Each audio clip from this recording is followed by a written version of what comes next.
staff, but I can tell them to move to the other side. Yeah.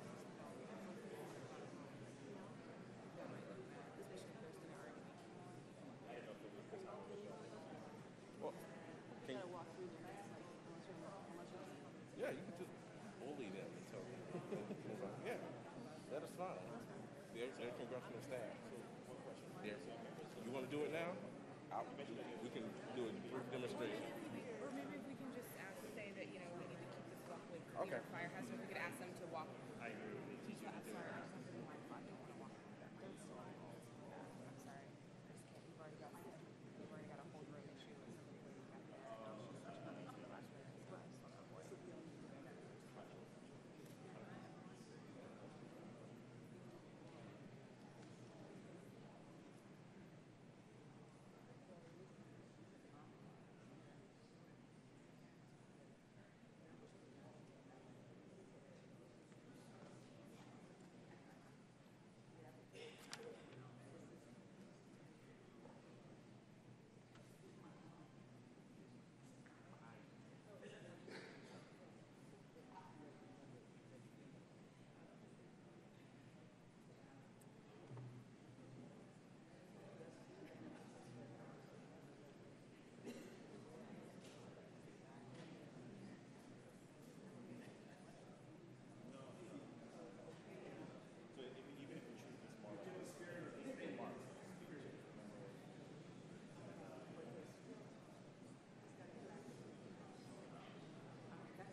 Thank you, Mike.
Test, test.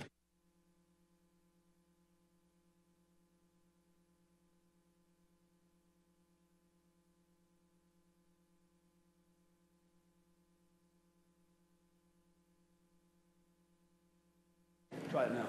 Hello, hello, hello. Testing 1, 2, 3. Testing. Good?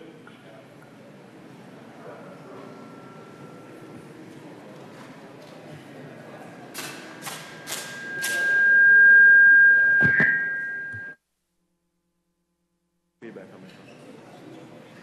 Is it coming from?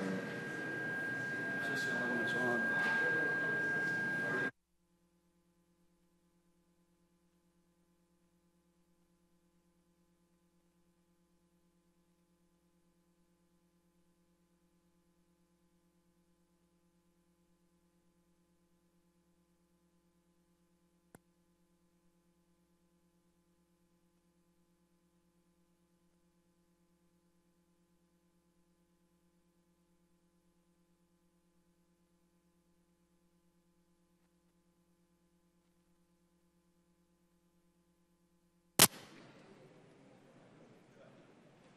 Testing 1, 2, 3. Testing.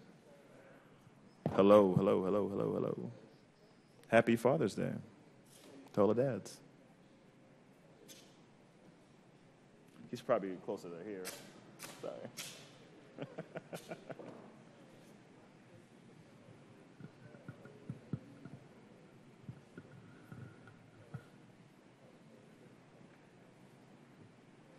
We good?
that's fine. No, that's loud. Okay.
Jason just went. Okay. Ladies and gentlemen, members are just coming back from a vote. In fact, there were 10 votes, and that's why we're delayed. The last vote is just ending, but members need to have time to come from the Capitol here. There will be a delay while we wait for them.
certain point, you don't want them to go up on the other side. So if I move some people away from this door, can they stop? I'm about to shut this door.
Let me first of all thank all of us for coming, and on behalf of the Caucus on African American Men and Boys, which was really a great brainstorm of Delegate Eleanor Holmes Norton, and I added my little bit of thinking to it, but we thought that there were enough issues, enough problems, enough difficulties that we needed to focus absolute attention in many instances on the plight of African American males in this country.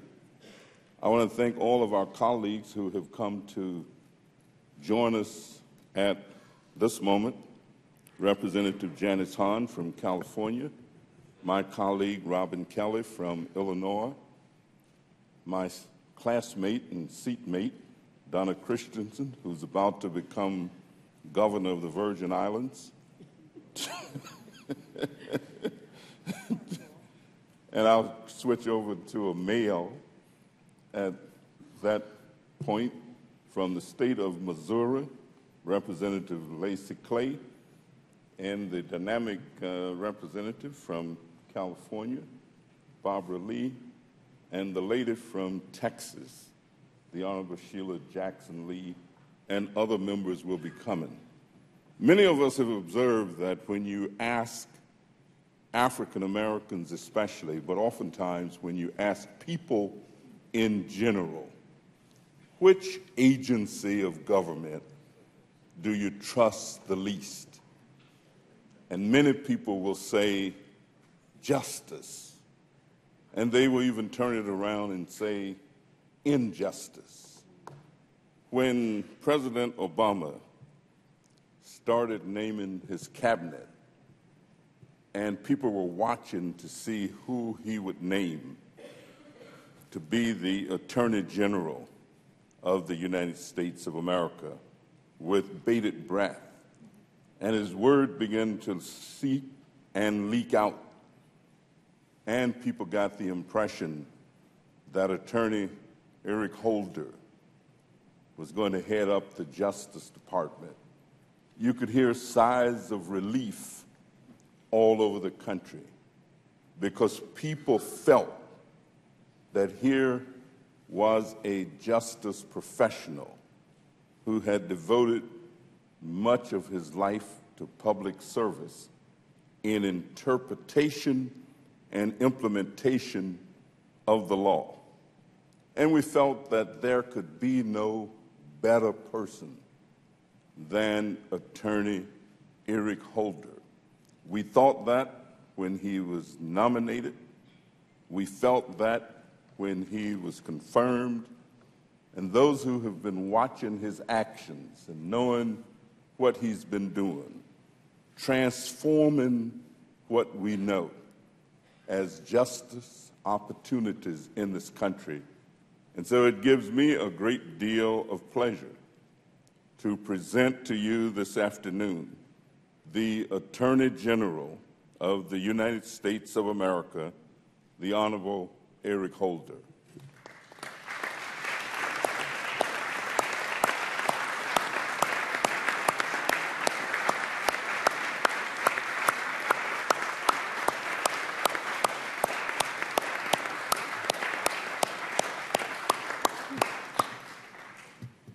Well, good afternoon. And good afternoon to my friends here on the Hill. This is a different, I was telling them, this is a different kind of hearing than I'm used to going through here. Just much more pleasant. And I want to thank Congressman Davis for that very kind introduction, and thank you all for such a warm welcome. It is a pleasure for me to be here today with all of you. It is a privilege to be with such a distinguished group of leaders, advocates, partners, and allies, and particularly with Congressman Davis and Congresswoman Eleanor Holmes Norton. She is a person who took a chance on me 20 years or so ago, kind of an unknown guy who was asking to be considered for an important position, and She did something that I think many of the folks up there would do, but she was among the first to do it, where she put together a body of people, put politics out of the process, and picked this kind of unknown guy to be the United States Attorney in Washington, D.C. She has been a friend, a mentor, and all that I am professionally, I owe to that woman. So I want to thank you very much.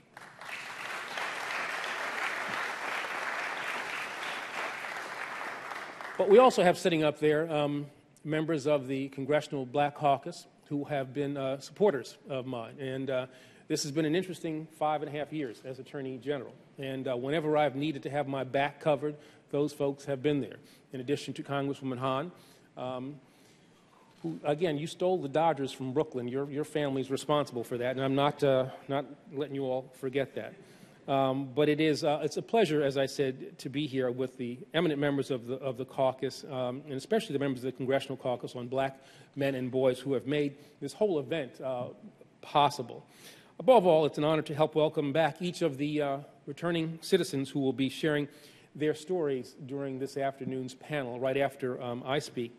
I want to thank you all for being here, for lending your voices to this important forum. I know that each of you has had to work hard to overcome your mistakes to be here today. And it takes courage, a certain amount of courage to be here.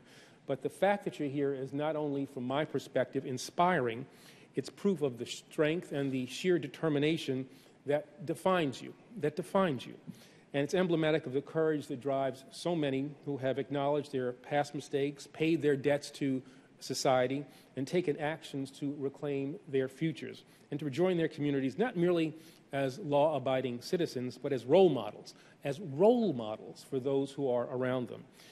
The need for you and others to keep serving as role models in some ways, the issue that brings us together this afternoon is, I think, at its core, what this is all about, because being a role model is what fatherhood, I think, is really all about.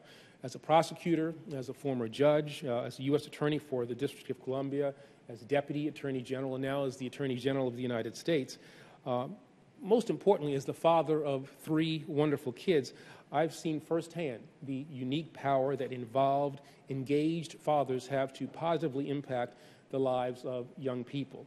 Now, as fathers, we teach our children to do the right thing, to respect others and to respect themselves. We're there to support them when they need us. We set them back on the right path whenever they stray, and we give them space, and we give them independence to grow and to develop if and when they show that they can handle it. Now, as I've said many times before, being a dad has been the single greatest blessing of my life, as well as the most important and most demanding job that I have ever had. I suspect that most of the other fathers in this crowd would say exactly the same thing. Yet the unfortunate reality is that for far too many children, and especially for African American kids, the involvement of a loving and attentive parent is not always something that they can count on. And in too many places, strong, positive role models are in short supply. Studies have consistently shown that when parents are not around and when parents are not involved, kids are more likely to drop out of school, to use drugs, and to become ultimately involved with the criminal justice system. They face elevated risks of incarceration, and their futures too often get caught up in a vicious cycle of poverty, criminality, and incarceration, a cycle that has a disproportionate impact on communities of color. Now, as we speak, approximately 1 in 28 American children has a parent who is behind bars. For African American children, this ratio is roughly 1 in 9. This is just shocking, and it is simply unacceptable. And it's an affront to who we say we are as a nation. It's why men of color must do more and must do better. But so must our system. As a society, we pay much too high a price whenever our system fails to deliver outcomes that deter and punish crime, keep us safe, and ensure that those who have paid their debts have a chance to become productive citizens. And like many of you, I have seen this firsthand. During my time as a judge on the Superior Court here in Washington, D.C., and later as this city's United States Attorney, I learned how our over-reliance on incarceration traps people, tears families apart, and destroys individual lives. Day after day, when I was a judge, I watched lines of young people, most often young men of color, stream into my courtroom. Some of the faces I saw became familiar to me because too many of the people I had sentenced served their time, were released from prison, and sooner or later returned to the same behaviors that had led them to my courtroom in the first place. Now, that experience taught me, and extensive research has actually shown, that better treatment, community engagement, and expanded access to resources like housing and job training can result in really far better outcomes for many who come into contact with the criminal justice system. I firmly believe that our country has a broad obligation to support those who work hard to break free of this cycle. And that's why my Justice Department colleagues and I are taking action through our Smart on Crime initiative that I launched nearly about a year or so ago to use data-driven methods to improve the criminal justice system across the board, to make our expenditures both smarter and more productive, and to increase our focus on proven diversion and reentry strategies. Now, I want to be very clear. We must never stop being vigilant in our pursuit of justice and our determination to hold accountable those who break the law and who victimize their fellow citizens. Individuals have to be responsible for their own actions, but we will never be able to prosecute or incarcerate our way to becoming a safer nation. That's why, as you know, among the key changes that we have made is a modification of the Justice Department's charging policies with regard to mandatory minimum sentences for people who have committed certain low-level, nonviolent, federal drug-related crimes. This important change will ensure that these individuals are no longer charged with offenses that impose excessive mandatory minimums that are out of proportion to their alleged conduct, and it will make our system both fairer and more just. The Department is also pressed for changes to the United States Sentencing Commission, which sets guidelines for sentences that are imposed in federal criminal cases. In March, I testified before that body to endorse a proposal that would lower the base offense associated with various drug quantities involved in drug trafficking crimes. Now, soon after, the Commission adopted this proposal. That change would impact nearly 70% of all those convicted of drug trafficking offenses and reduce the average sentence by 11 months, or nearly 18%, according to the Commission. Now, this was a modest change, but it still represented a milestone. This was a change in the philosophy and the way in which this nation has conducted itself in recent times. In the weeks since the Commission adopted the new proposal, the question has, I think, understandably been raised about whether these new guidelines should also apply to those currently in prison serving sentences imposed under the old rules. Well, I believe that they should. And as of today, I'm able to make an announcement on that. The Department has decided to formally support a proposal making these sentence reductions retroactive for certain incarcerated individuals in the federal prison system. Under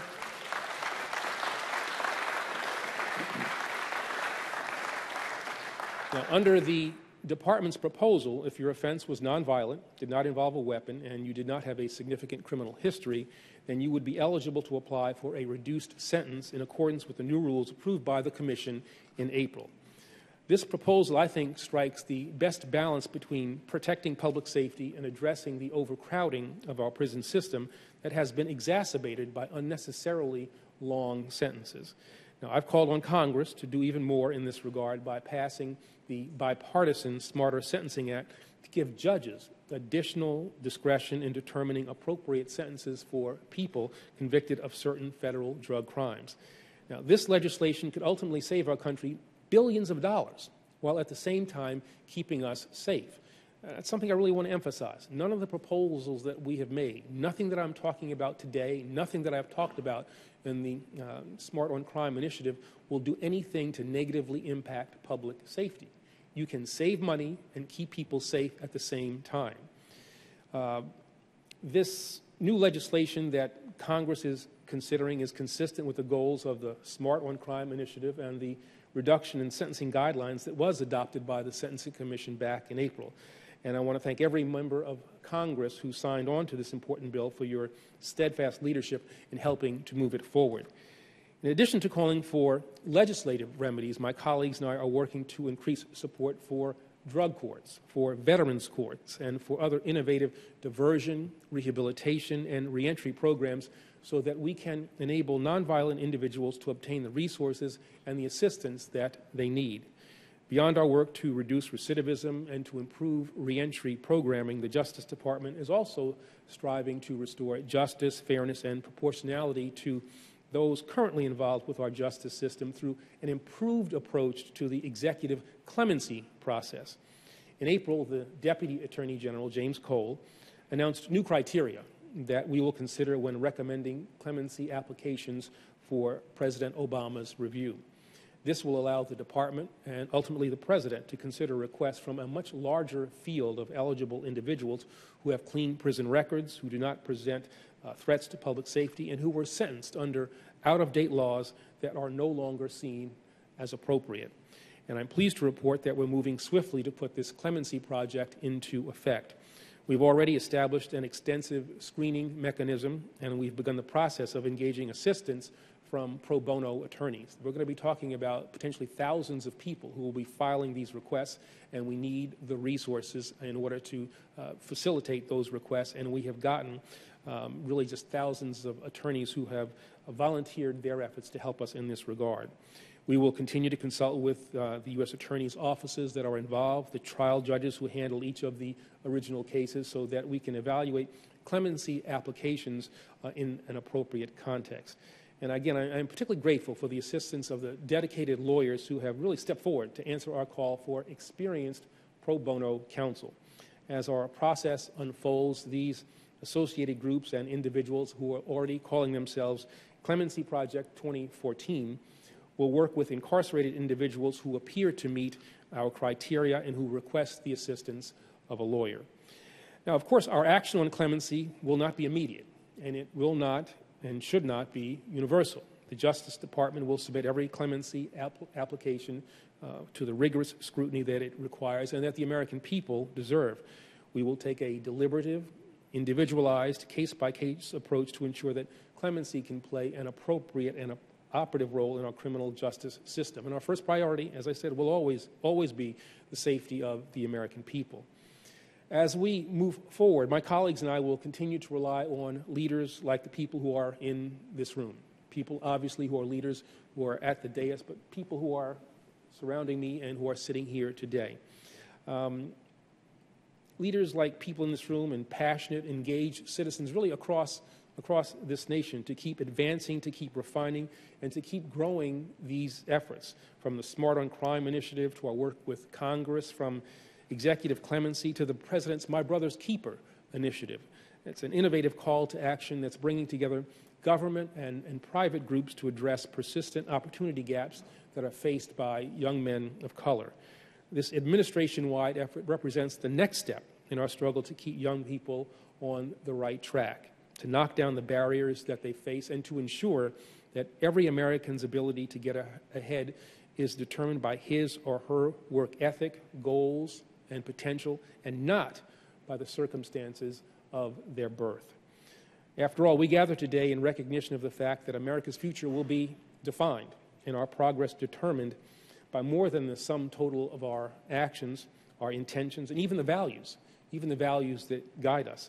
Our future ultimately rests in the hands of our young people.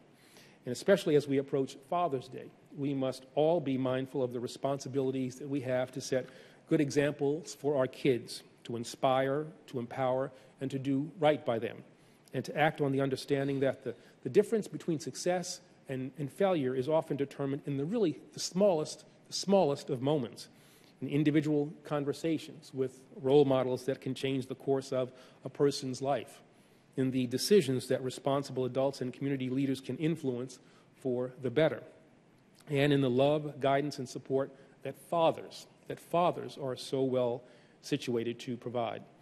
When I think about what it means to be an engaged citizen and a role model, I think of and am thankful for my own wonderful father, whom I loved, whom I admired, and whom I miss every day. I think of how fortunate I was to have the benefit of the example that he set.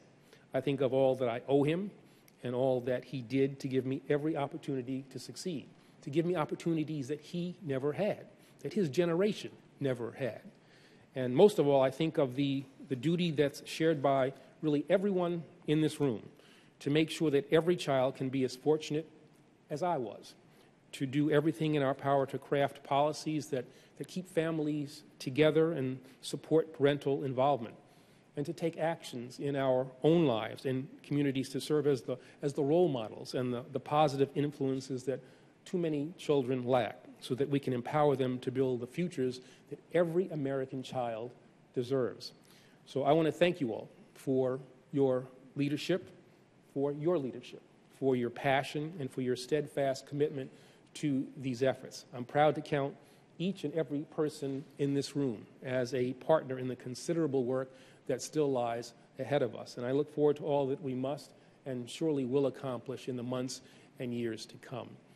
Thank you very much. And now I would ask you all to be prepared for a great panel that is going to have some returning fathers who are going to talk about their experiences and their unique vantage point on the issues that have brought us all here together today.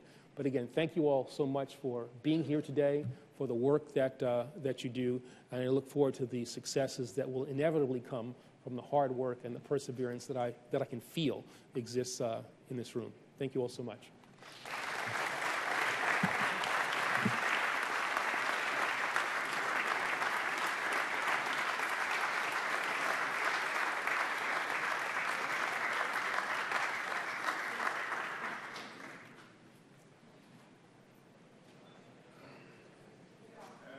The General prepares to leave, and he, of course, has to make his way to other appointments, other activities, and we want to thank him again for being here with us this afternoon. Let me also indicate that we have been joined by Representative Elijah Cummings, the ranking member of the Oversight and Government Reform Committee. Representative Cummings, thank you so much for coming. Now I'd like to present the co-chair of the caucus as she takes us into the next step of this afternoon. And of course, today she is wearing red. That means that she is, as she always is, visible on the issues confronting our country today. And let us welcome Delegate Eleanor Holmes North. Thank you very much.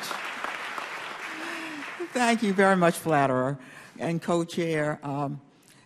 The co-chair of our Congressional Caucus on Black Men and Boys has actually done something for black men and boys. He is the principal author of the Second Chance Act. That is the most significant piece of legislation that's been passed in a generation here from the Congress to help those who need a second chance, who've been incarcerated, and who haven't gotten even yet the help they need. Now, I'm about to introduce the second panel, but I do want to say a word about what you just heard from the Attorney General of the United States. We're very grateful that he put his priority on being here this afternoon. For those of us who have seen a generation of Americans, especially black men, Hispanic men, men of color, yes, and women, and their families destroyed, and I use those words advisedly, destroyed by mandatory minimums for nonviolent drug offenses, I think it is really impossible to overstate the importance of the Attorney General's initiatives. What you have heard this afternoon is the first sentencing reform in many decades. Now, the Attorney General is really prescient because as backward as the Congress can be, I don't want you to think that nobody in Congress on both sides of the aisle is unmindful of the need for Congress to take action itself, because when there's a new Attorney General and a new president, we have no guarantee that what you've heard this afternoon will remain intact. And I want you to know that there is a bipartisan bill in Congress, bipartisan. There is a growing consensus that to lock people up for nonviolent offenses makes no sense for them or for us. To try to ruin people's lives so that they will have a hard time going home to take care of their children and their families, or raising children and families, doesn't help us either if they cannot be productive members of Congress, because we have locked them up for things that essentially were nonviolent crimes. There's a bill in the Senate, and the same bill has been introduced in the House. And let me tell you some of the people that are on this bill. This would be by law for this president and future presidents, cut mandatory minimums in half. That's the kind of action we need by the Congress of the United States. But what you've heard from the Attorney General, who represents the President of the United States, is that lacking action, this administration is moving to do what is best for us all. The bill I'm speaking about to cut mandatory minimums in half has as its sponsors Senator Durbin and Leahy. Yeah, those are Democrats. But it also has Senator Rand Paul and Senator Ted Cruz, Senator Mike Lee. Those three are not only Republicans, but conservative Republicans. Somebody is getting sense on this question of what to do when and if people commit nonviolent crimes. And those who are getting sense turn out to be not only Democrats, but we see some of the most conservative members of Congress. Representative Labrador here in the House has introduced that same bill. Some of these members are conservative Republicans, but they have a libertarian bent. And there are often places where libertarians and civil libertarians like me meet and should be working together. And this is certainly one of those occasions. What you're about to hear is as important in its own way as what you've heard from the Attorney General. Who are we talking about?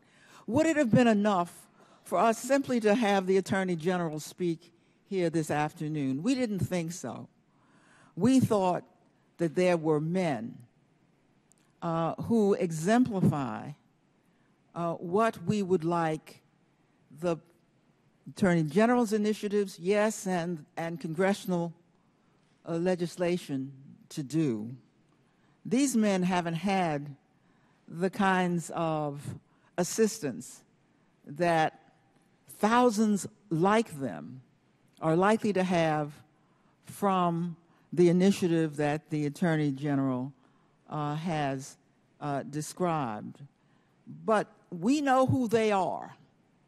In a real sense, the men who will sit there at that table in a moment are our fathers and our brothers. They are our nephews. They are our grandsons. They are our sons. There's no way to escape that. They will come back into our community.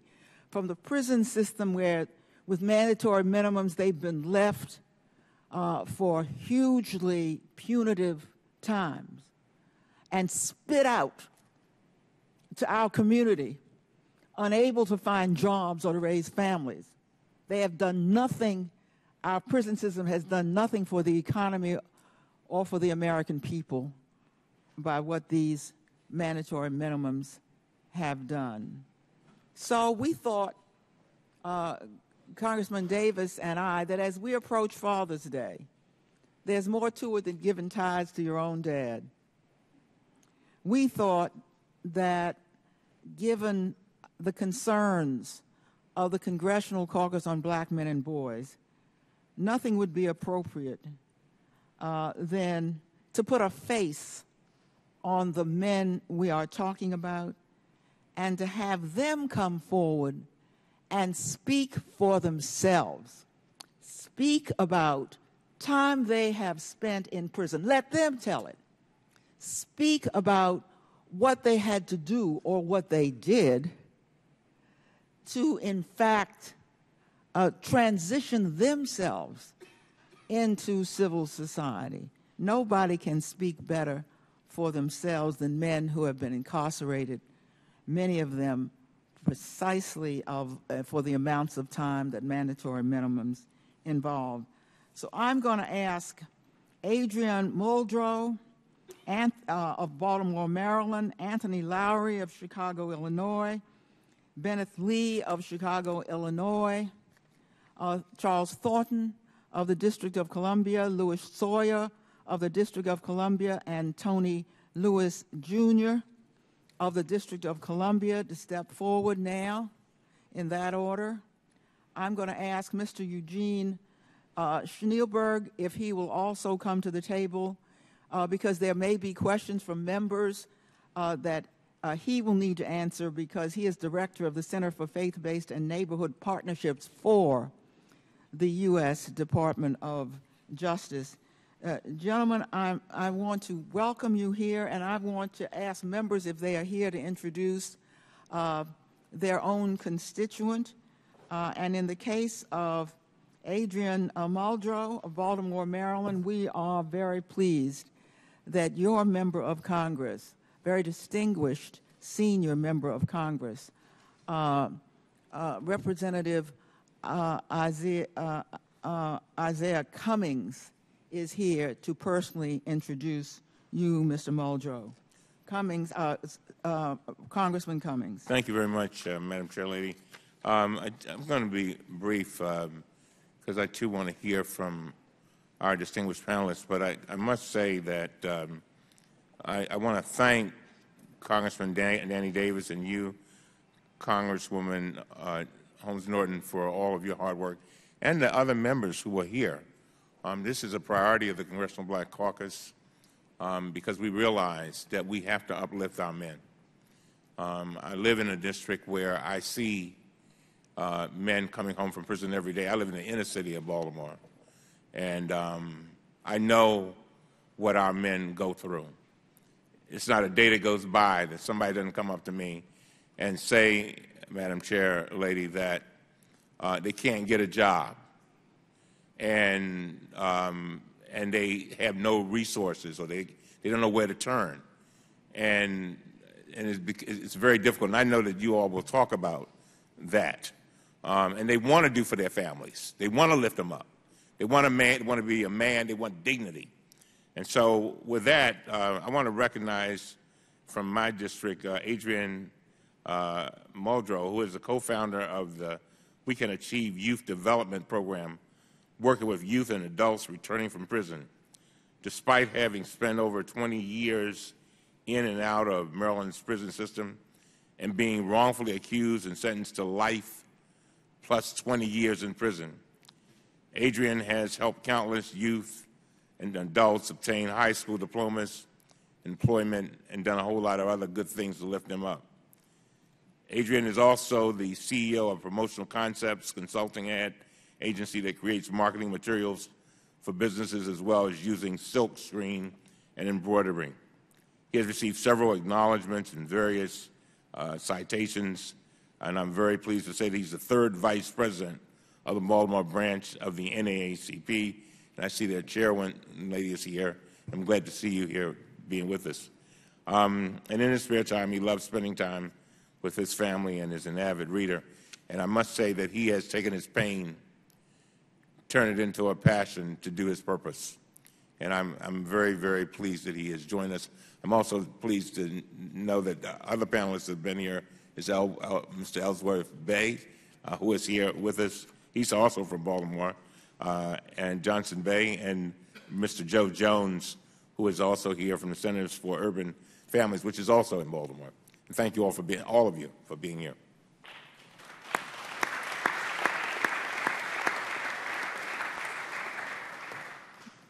Mr. Muldrow, we're going to take you one at a time. You'll each be introduced by your member. So would you just take a few minutes to tell us your story? I'm sorry. The mic on? We're going this way. Mic on. First and foremost, I'd like to say thank you. Thank you, Congressman Cummings, and thank you, Congressman Delegate Eleanor Holmes. Thank you for the Black Caucus. And, you know, it's my story. You know, I like to say all the time, my life isn't a glass stairs. You know, it's been a challenge, you know, with regards to coming home and being able to adjust. And because I knew that, how hard it would be to adjust, you know, I made a commitment to try to help some people so they won't have to go back and experience the horror of incarceration and coming home with nothing and with no assistance. You know, nothing and no assistance will likely lead folk back to same behaviors. Our U.S. Attorney kind of said it best. But me, 20 years of recidivism, back and forth. You know, I sold drugs. You know, the only thing in my neighborhood that we could look up to were Maseratis and stuff like that. Well, it was other stuff, but that kind of stuff excited me. And I made some choices, some bad choices. And a whole lot of other people made a lot of bad choices behind me. You know, so as a result, you know, I feel that I owe society, you know, I have a debt. Not only did I pay my debt, but I have a debt to try to save some young people. I have a son that's 23 years old. He's got 9 years. And, you know, I know that I had, my lifestyle impacted that. So I own that. So that's why I'm passionate to do what I do and provide the soft skills and, you know, GED and try to link them up with credit repair, all of those things that you need to function. And, you know, we've been fortunate to be able to help some young people even buy a home. You know, can you imagine that? A young person just, you know, just buy a home. So, you know, I've been blessed to buy a home and, you know, so I want people to feel the same way that I feel, to know that that they can achieve. And it's funny, I came up with the name. I was in a cell, you know, just hearing all the noise, and so I came up with the name We Can Achieve because I believe it. We can. So that's my story. I mean, I don't want to take too much time, but I'm delighted, and you know, I'm delighted to be a role model. And to stand to show people, you know, that you can do it. And I mean, we're doing some great work in Baltimore. You know, right now we're working with the city and the curfew law, and it's a challenge. Young people, they don't have any direction, so you know, it's an honor to be a role model. So hopefully, you know, I can continue in that light. Thanks to you guys. Thank you, Mr. Muldrow. Thank you. Now, Congresswoman Robin Kelly will introduce her constituent. Thank you, Chairperson Norton Holmes. It is truly my honor to introduce Anthony Lowry. Despite spending years in and out of prison for drug offenses, Tony has certainly changed his life around for the better. In 2005, Tony came to the Safer Foundation in Chicago, Illinois, to direct the organization's first reentry housing initiative. He is currently the Director of Policy and Advocacy for Safer Foundation, directing the organization's legislative and administrative efforts to eliminate the systemic barriers to employment for people with criminal records in the state of Illinois and beyond. And I'm going to share that Tony is not only the recipient of one, but 2 National Association of Housing and Redevelopment official awards for his work, just in case he wasn't going to brag about himself. But I will stop there so Tony can tell you about his own life and his story. But I did want to recognize Diane Williams from the Safem Foundation joining us today. Thank you, Diane. Tony? Good afternoon. Thank you, Congresswoman Kelly. Of course, I'd like to thank all the other Congresspeople, especially Congressman Danny K. Davis from the city of Chicago, one of the chief architects of the reentry movement in our city and around the country. Today, I sit here, and it's truly an honor to be able to come and speak in this forum regarding my story and sitting along other brothers who've had similar fates in their lives. And the decisions that we had to make to turn our lives around. Today, as Director of Policy and Advocacy with one of the leading organizations in the country, the Safer Foundation has provided supportive services, job training, educational services for the past 42 years in the city of Chicago.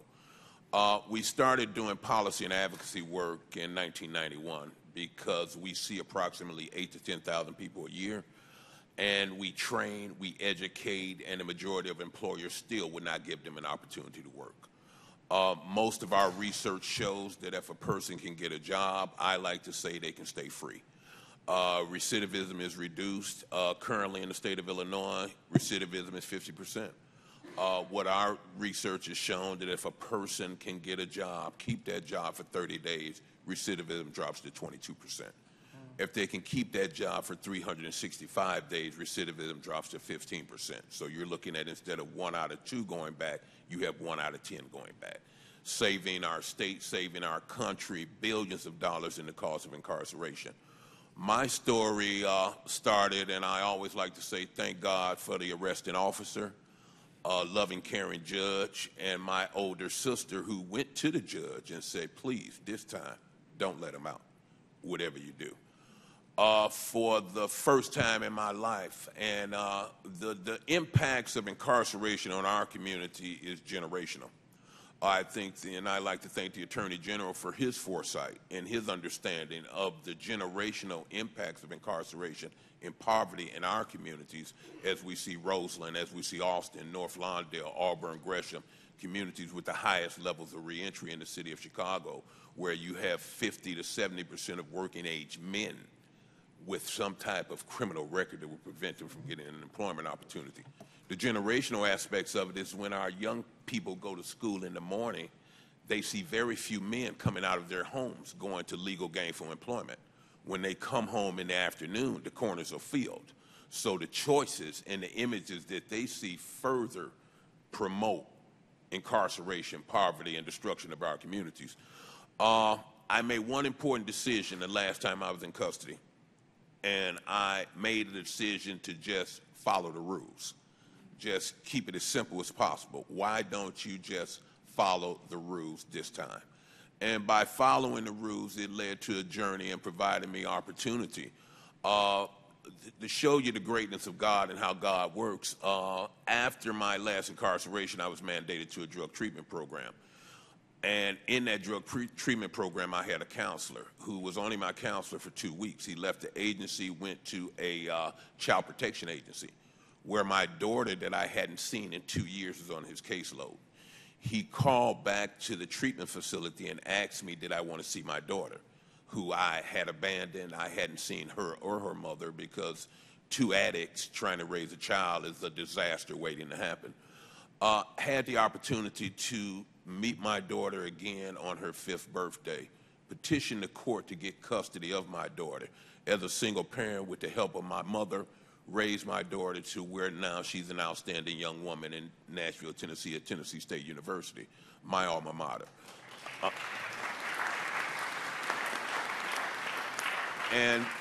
And in that journey, the critical decisions that we must make when we're confronted with those situations, when we're returning back to communities where a lot of our friends are still engaged in the activities. For this time, I was able to see consequences to my behavior.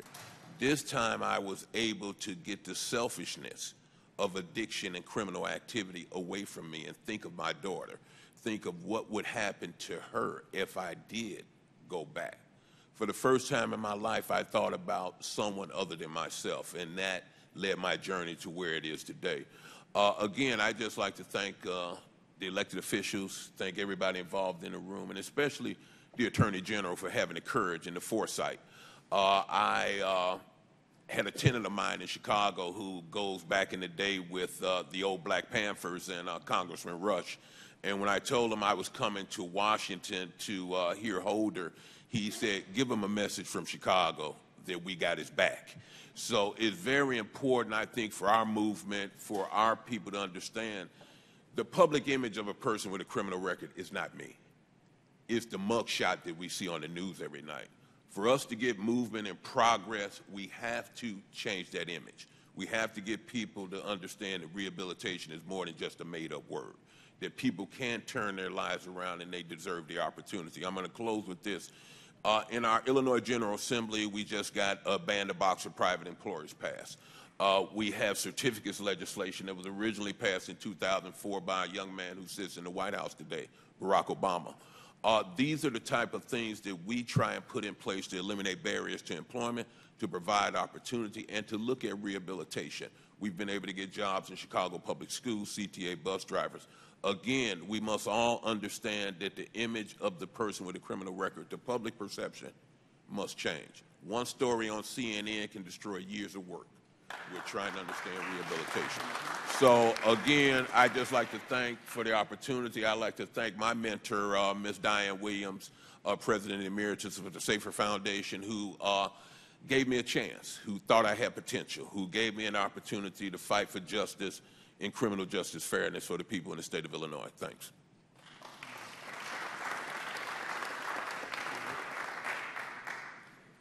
The co-chairman, Representative Davis, will introduce his constituent. And by the way, there's been an overflow room downstairs of people who couldn't get in to this forum. We're very grateful for the attendance here. Thank you very much. Reentry has many facets, and there's no simple one way to do reentry in terms of individuals being able to work their way back into normal life, normal society. And so all of those who help these individuals, I want to thank them. I also just want to make a little note. Chaka Fattah, who is the ranking member on the Appropriations Committee that deal with this issue, and my sister Barbara Lee, I think maybe Barbara left, but Barbara put an amendment in last week that netted $3 additional million for the Second Chance Act and for the recipients. $3 million does not seem like a lot of money, but it can fund a lot of reentry networks and activities. The only thing I'll say about the person who came with me today, we happened to be on the same airplane this morning at 6 o'clock.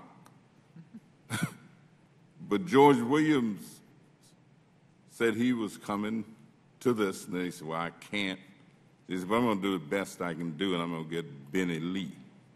His name is actually Benneth Lee, but he jokingly says nobody was willing to call him that to his face when he was a kid, because it spells B-E-N-E-T-H-E,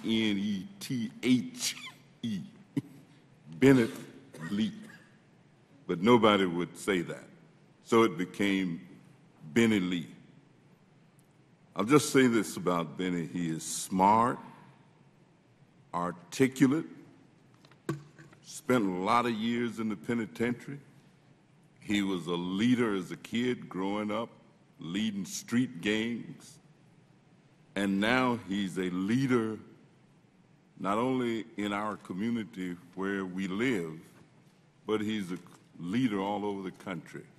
And so I'll let him tell his story.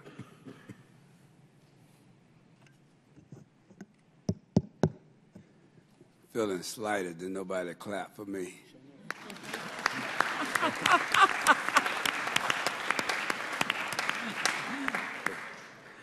want to thank Congressman Davis for getting me down here, and Congresswoman, what is it, Eleanor Holmes Norton? You got to get that right.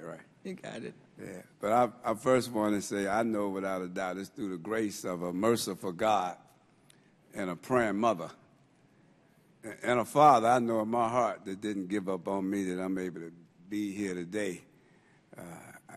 We planning on how to celebrate his 80th birthday. If you read my background, you would think I grew up without a father. But my parents were together for 57 years before my mother made her transition 3 years ago. My father was a welder. I grew up like a middle-class guy. Church on Sundays. Had to be in the house by 5 for supper every night and had chores. And people would wonder how did I end up with the background I have. Just briefly, like the congressman say, at the age of 14, I was a gang leader. I didn't realize that little crew I had was maybe about 40 guys at that time that would grow into one of the largest street gangs in Chicago and eventually in other states. It led me through 2 years in a juvenile prison. I ended up in prison as an adult at 19. I didn't come out till I was 27. The last 3 years of that time was on death row facing 15 counts of murder, 2 attempt murder, mob action as a result of a riot that happened in the prison. And coming from under that at 27 back to the west side of Chicago, I ended up back in prison 4 months later because of the life I chose to live. Did 3 more calendars. And I came out at 30 years old trying to make a transition from being an outlaw to becoming a citizen, literally, because I never had a Social Security card at 30 years old. Driver's license, never worked a day in my life. So the biggest barrier was psychological, how I viewed myself and how I viewed the world and how I viewed myself functioning in a world that I was afraid of. But I knew how to function like an outlaw, in the game, in the streets. But I didn't know how to function at a bus stop with a white shirt on and a tie, feeling like Ike Nickelback or somebody, the guy I used to victimize, and feeling like I'm easy prey. But because I ran into some brothers that had been to prison with me and had been gang affiliated with me, but they had been home 5 and 10 years, and they sort of normalized what I was going through.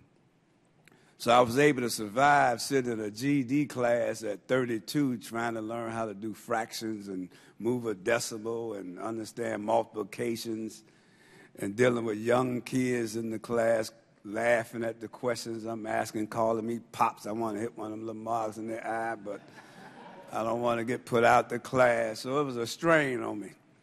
And then getting my first job at a warehouse, and it seemed like everybody worked there was stealing out the warehouse, getting high on the lunch break, and I was on parole at the time, living in a transitional living. And I had to confront them to set boundaries because I didn't want to go back to prison for a 4th time. And so now they looking at me like I'm a stool pigeon, but I'm thinking maybe I should just bang one of them up right quick and tell them, man, y'all don't know who I am. But I don't want to lose this little old $4.25 an hour job. I'm desperate to stay out this time. Through the grace of God and these guys that was mentoring me, I was doing some volunteer work at an adolescent drug unit. And the nurses there saw how the little brothers responded to me. They respected me. I would tell them things like, man, take your hat off. They're going to confront you. You're going to have an attitude. So they saw that these guys were receptive, and through that, I was hired as a tech at this adolescent drug unit. And that was like January 86. And October 86, I completed parole and my mandates. And this is the first time I've been off some type of paper since 1963. Because I was on juvenile supervision, violated that, ended up on juvenile probation, violated that, went to juvenile prison, come out on juvenile parole, violated that, ended up in the county jail, come out on adult probation. Just been this habituous criminal. But working there and completing parole and my mandates, I was a task client at the time, Treatment Alternative for Safe Communities. And my task case manager told me about an entry-level counselor position in Evanston, Illinois. That's a suburb outside of Chicago.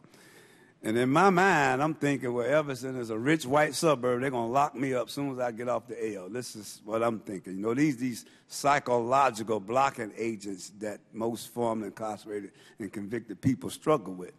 But my support network encouraged me to go for it. And I went up there and they hired me as an entry-level counselor.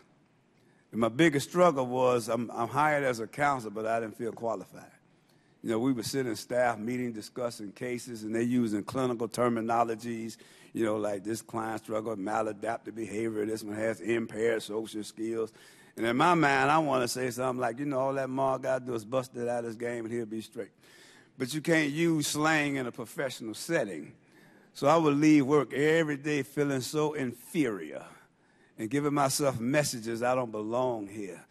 But only place I can go is back to the streets. But luckily I had a support network of brothers that encouraged me to enroll in school to learn those terminologies. And I went and I passed the test and became a certified drug abuse counselor. That was in '87. And then eventually I went back and got an associate's degree in mental health and substance abuse. And then later a bachelor's degree in inner city studies. And by that time, I was doing trainings because I noticed in the field of substance abuse that counselors didn't know how to deal with this gang-affiliated substance abuse that was coming to treatment. So initially, I wanted to go to these trainings and do this, but they really wasn't coming like I felt for what are the clinical issues this gang member with a drug problem struggled with. So I called a meeting with maybe 10 guys that I did time with that had been to treatment and was working in the field. And I designed this model on how do you work with the gang-affiliated substance abusers. And I presented that training in various conferences in various states. In fact, I was invited to Ghana, West Africa, where I spent a month and worked with social workers over there through Accra, Amino. Then we started seeing guys coming out of prison that had drug abuse problems, and the counselors wasn't prepared to work with them.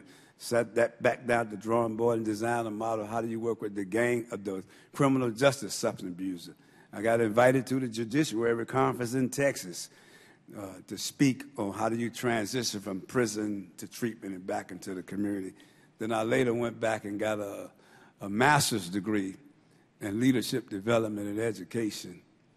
And they opened up a prison, reopened a prison in Illinois, Sheridan, where the whole prison is a treatment facility. And at the time, Deanne Benos was the assistant director over the prison system there. And she hired me she created a job for me as a community liaison / reentry specialist, where I go in and motivate inmates, give support to staffs in the community. I'm in transitional houses looking at structures, things like that. And I was hired through TASS, whom I used to be a client. Now I'm one of their administrators. And then maybe 4 years ago, I started my own non-for-profit. It's called NAFI, National Alliance for the Empowerment of the Formerly Incarcerated, where we came up with a model called a reentry circle. It's a support group where people can come and talk about what they're struggling with, and we match them up with a reentry coach / mentor, and we have a resource table to connect them with the resources. We just don't hand them the flyer, but we walk with them. We get on the phone with them because a lot of them do not know how to advocate for themselves. They got this double conscience that W.E.B. Du Bois talked about in his writings, The Soul of Black Folks, how we view ourselves and how we believe the world view us. So understanding that, we coach them through that. After completing my master's at Northeastern Illinois University, the social justice department, they have a class on historical perspective of Chicago street gangs. And they asked me, would I be willing to teach it? Sure. And so the last 6 years now, I've been an adjunct professor at Northeastern Illinois University. I'm going to say this in past. God got a good sense of humor.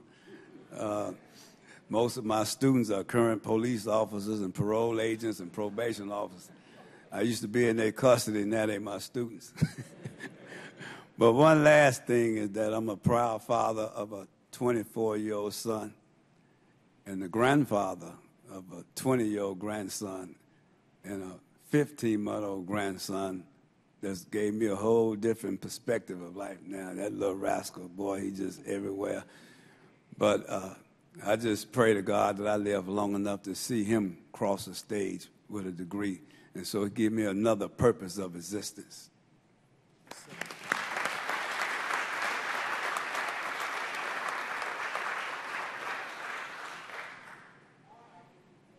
The next speaker is, I'm proud to say, is my constituent, and what a life. He is now actually director of the District of Columbia Office of Returning Citizen Affairs. But to get there, he's had to come a long, rocky way.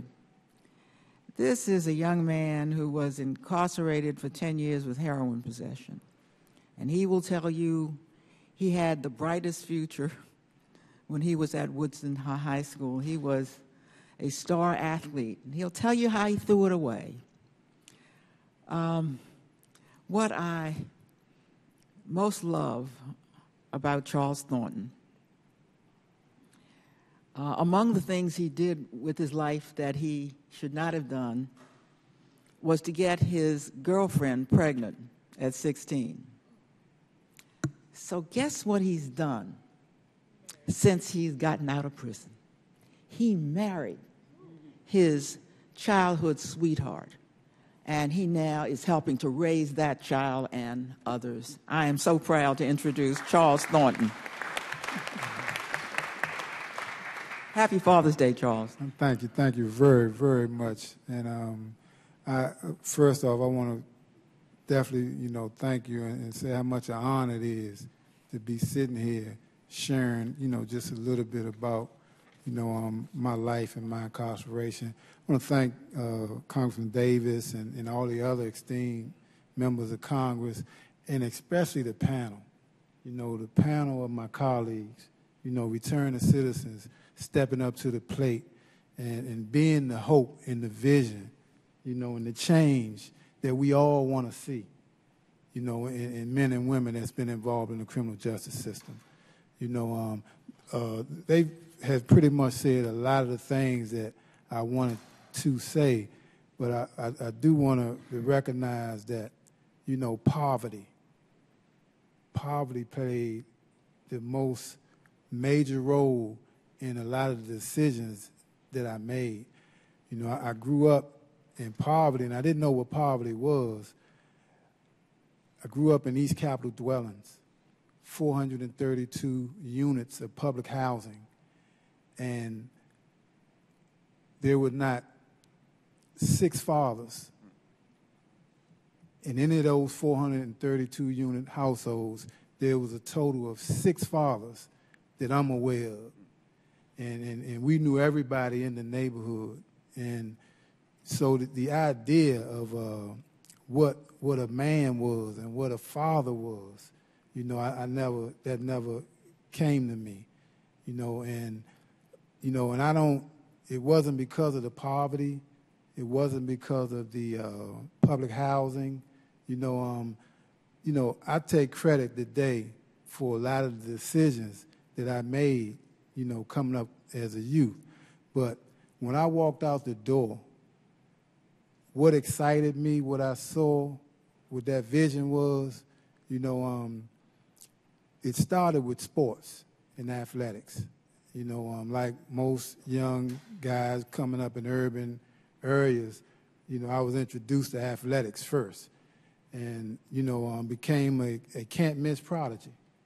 All metropolitan, pushed through schools. I, was raised in public housing, so I went to D.C. public schools. And, I never really even attempted to reach full potential. Because of the athletic status, a lot of times I was pushed. I found out that, later on in life that I really do have a brain and that I really can learn. And a lot of these lessons now, I use with the mentors and the mentees and the youth that I engage with. But one of the things that really played a major role in the decisions I made as a youth was when my girlfriend became pregnant at 16. I thought that I had to be a man. And at 16 years old, I was a child. And there was no way I could be a man. And a lot of decisions from that point on was around me trying to be a man.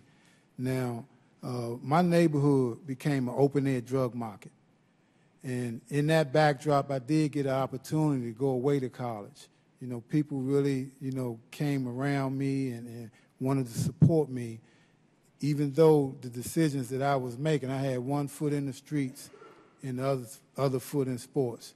And, it was men in my life at that time. It was teachers, it was counselors, it was coaches, and they were very concerned about me, and they knew the behavior that was going on, and they did their best to try to address it. But when you walk out the front door and, the vision that you see is guys, doing things and taking care of what I thought, making fast money, you begin to look at that, especially when you have a child at that age. You begin to look at that as an option. And as a direct result of that, I went into the streets.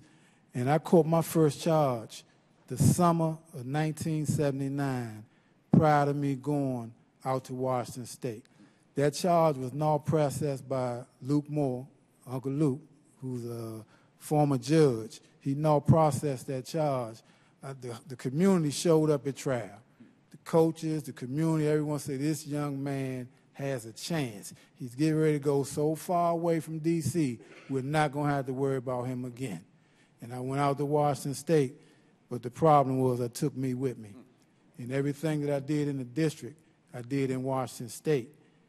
And I was arrested in Washington State. And I was sent to Walla Walla Institution. And the community was not with me then. And as a direct result of that incarceration, I came back home to the district after agreeing to go back to school and get myself together and all that. I was given another chance. I went back to school and came directly home. When I came home in January of 1980, it was an open-air drug market in 58th Street and East Capitol Street. I could walk out my front door and within hours, walk back in with $1,000, $1,200. It was very tempting, and at the time it was more than tempting. I got right into it.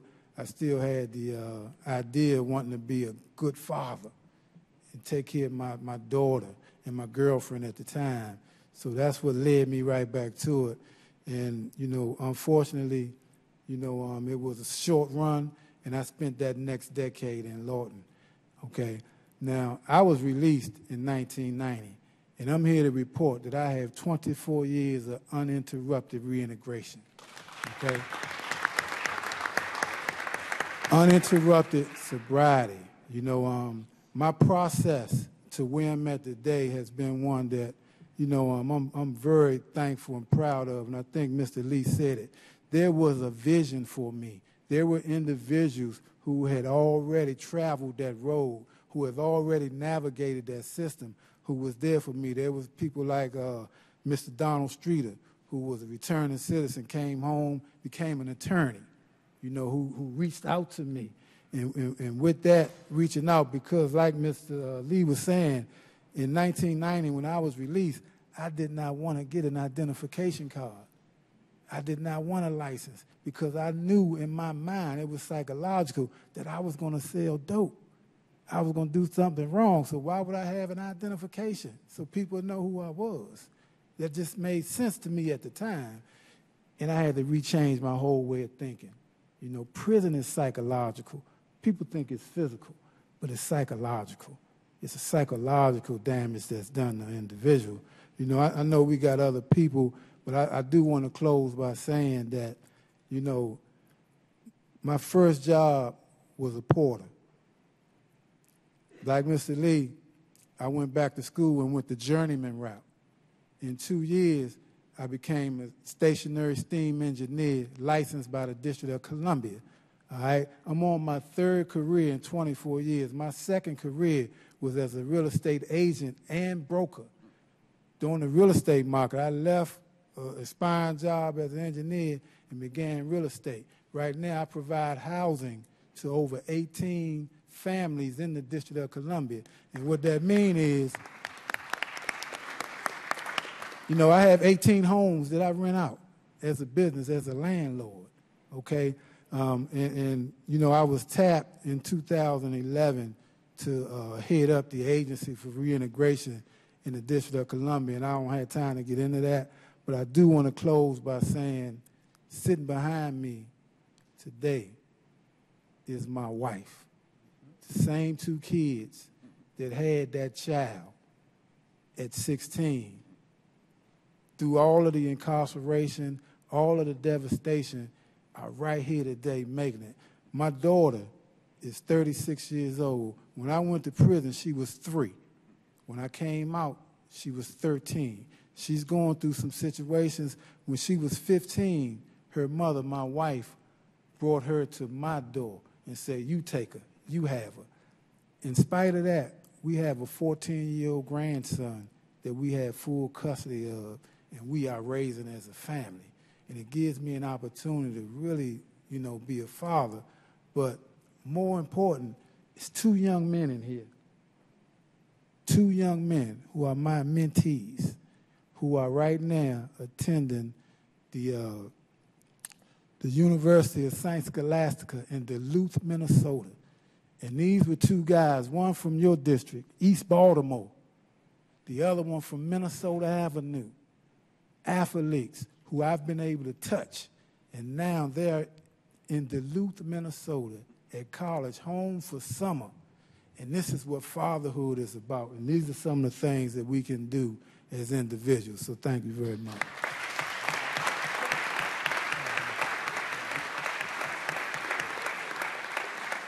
These have been fascinating stories. Now, we have 2 more stories, but we do want to leave time for members to perhaps ask you some questions. So I'm going to ask Louis Sawyer, who is on the Mayor's Commission on Reentry and Returning Citizens who spent more than 20 years in prison, to tell you his story.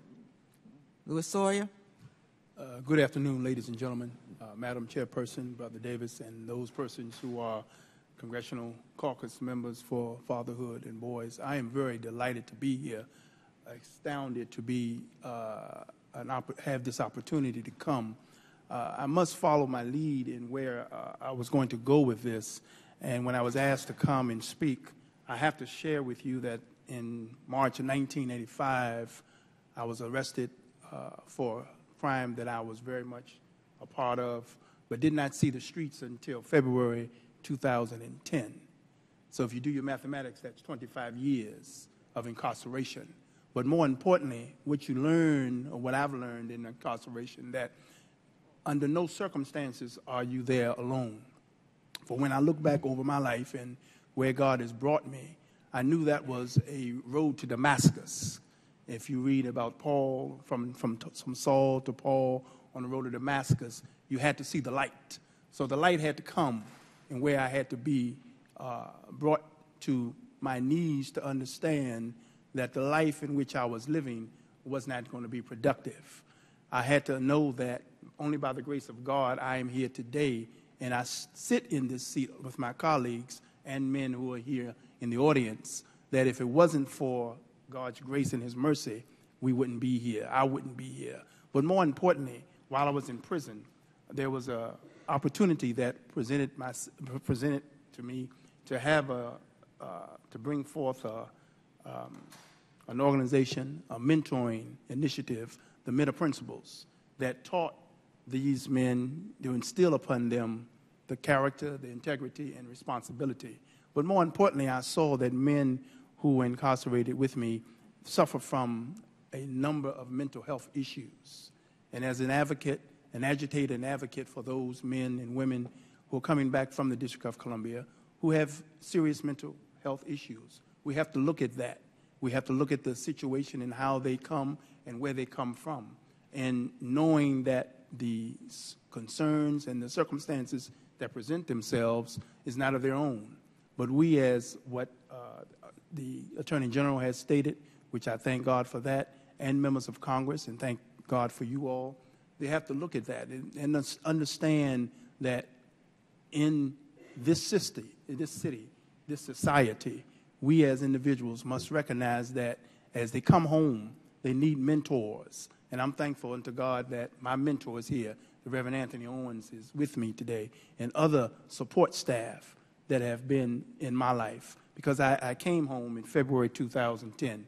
I went from a halfway house to a transitional house to a SRO, single room occupancy.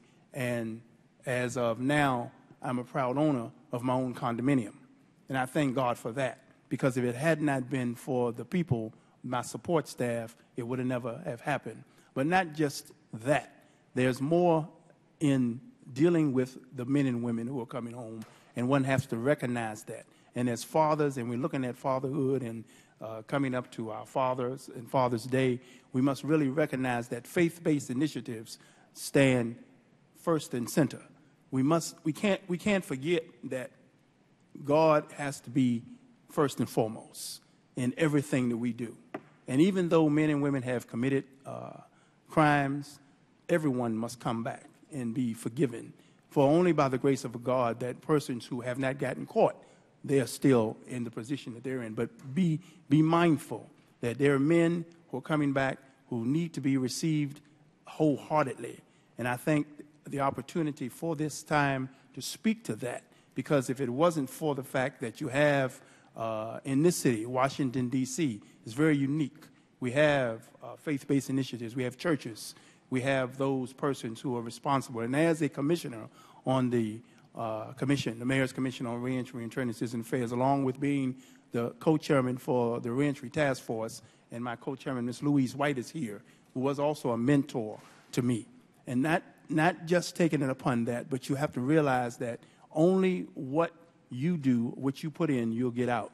And it's a very great opportunity that it lies first and foremost in the opportunities of standing and sitting and being able to know that you have people, you have a support system. And I thank God Almighty for that support system. And without that, we would never be able. But I ask that you wrap your loving arms around these men who are coming home, and don't be able to, as men as have done in the past, lock a person up and throw away the key. People are coming home.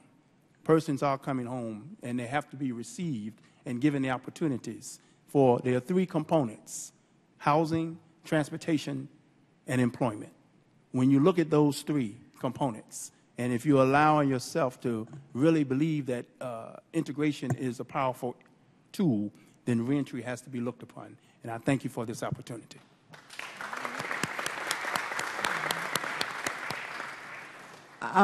When we get through with the next man, and he's very important to hear, I'm going to ask the members.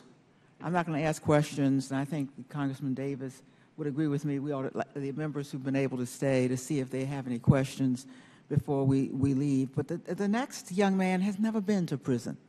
But if anybody might have been, if you were guessing, you would think that the generational notion of prison that was discussed here earlier, that it would certainly have confronted Tony Lewis Jr. Instead, he works for the Court Services and Offender Supervision Agency that supervises returning citizens.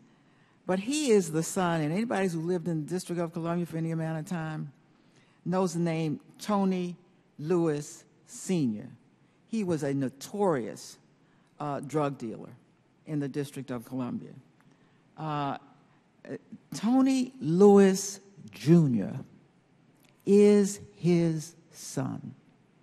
He has never been to jail, and I thought we might benefit from hearing the story of Tony Lewis Jr., who instead of himself entering a life of crime is now helping other men and women come out of a life of crime. Tony Lewis, Jr.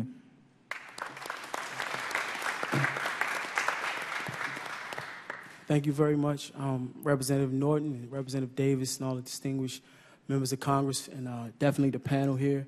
I'm honored to be here before you. And forgive me if I sound a little nervous, and I normally don't get nervous, but I don't know if it's my director, Ms. Nancy Webb, being behind me, and A.D. Hendricks, or being before this group. But I think, honestly speaking, the information shared on the 2-point reduction, or the Justice Department's recommendation in support of the 2-point reduction being retroactive, for me, just kind of has me in a, not puzzled, but elated. Probably the best chance that I've had in 25 years of my father potentially coming home. But a little bit about myself. I'm a 34-year-old native Washingtonian. And I mean, I could talk about myself as a labels I've been called, I guess, community activist. I started a mentoring initiative aimed at kids with incarcerated parents called Sons of Life. As stated before, I work for the Court Services and Offender Supervision Agency. I've been, the past decade of my life, I've been working from a manpower development or workforce development standpoint with returning citizens for the D.C. government and now the federal government. But I think I feel more comfortable talking about myself as a son and a father, given what we're here to discuss. And for the past 25 years, I've been a child of an incarcerated parent. My father, Tony Lewis, a senior, went to jail in 1989. I was 9 years old, and my father it was like his first time going to prison. I didn't grow up with him being in and out of prison. He was 26 years old when he went to prison. I'm the only child, and when that happened, initially they were housed at D.C. jail. So I can remember going over the first time going to visit him at D.C. jail, and I grew up in a family. In the neighborhood, I grew up in Hanover Place, and my family, my mother's brothers were also very, criminality was the industry on my block. And so I grew up going to prison, but never to see my father. And my uncles were always locked up in the federal system. And I grew up going kind of like to Lewisburg Penitentiary and things like that, which were, and I'm discussing this because I'm trying to just set the stage for, in Lewisburg, in the federal system, there's contact visits. At D.C. jail, you visit behind the glass. And my father was on administrative segregation. They kind of were like the biggest case in the history of District of Columbia. So, he would come out, shackled head to toe behind his glass, and then this kind of cage thing behind the glass. And I'm 9, and I've never seen him in that capacity. Shortly after that, they were receiving preferential treatment. So they were housed at the Quantico Marine Base. And I would go there to visit my father, and there's no visiting hall at Quantico Marine Base. I would visit him at his cell. And I remember when my father was sentenced to a life sentence, and I remember the sentencing day. We went to see him at Quantico. And I remember him. I never seen my father cry before. And to see him, I saw him crying, and I saw him kind of fighting back the tears, me not really understanding that he would get a life sentence. I mean, he had received a life sentence and what life without parole meant. I don't even think anybody in our family or in our neighborhood understood that life without parole meant life without parole. Subsequently, he would be shipped to Long Park, California, where he would stay there for the next 13 years. So from 9 to 22, my father was locked up 3,000 miles away from me. And in the midst of that, I live on Hanover Place. And so, I mean, we got people here from Chicago, from Baltimore. I don't have to tell you about what Hanover is about or what happens in communities like mine and what we see and what we go through. But within that, it's men like the men that I share this stage with that, in the absence of my father, pushed me. And with the constant communication that I had with my dad, him never wanting me to become him having expectations for me. And one of the things I leave out normally when I talk about my life is kind of, because I think it's the most painful. My father went to prison. I lost my mother as well. Not to death, not to drug addiction, but she battled depression and schizophrenia. I didn't have her in the way that I had her prior to him going to prison. And I'm trying to really show you guys, everybody here, the panel and the people in the audience, the collateral damage that comes along with incarceration. We all do the time, just some of us remain free. And what comes, the sense of isolation, the sense of abandonment, the uncertainty, the shame in some people's cases, the not knowing what's next. Your world gets turned upside down.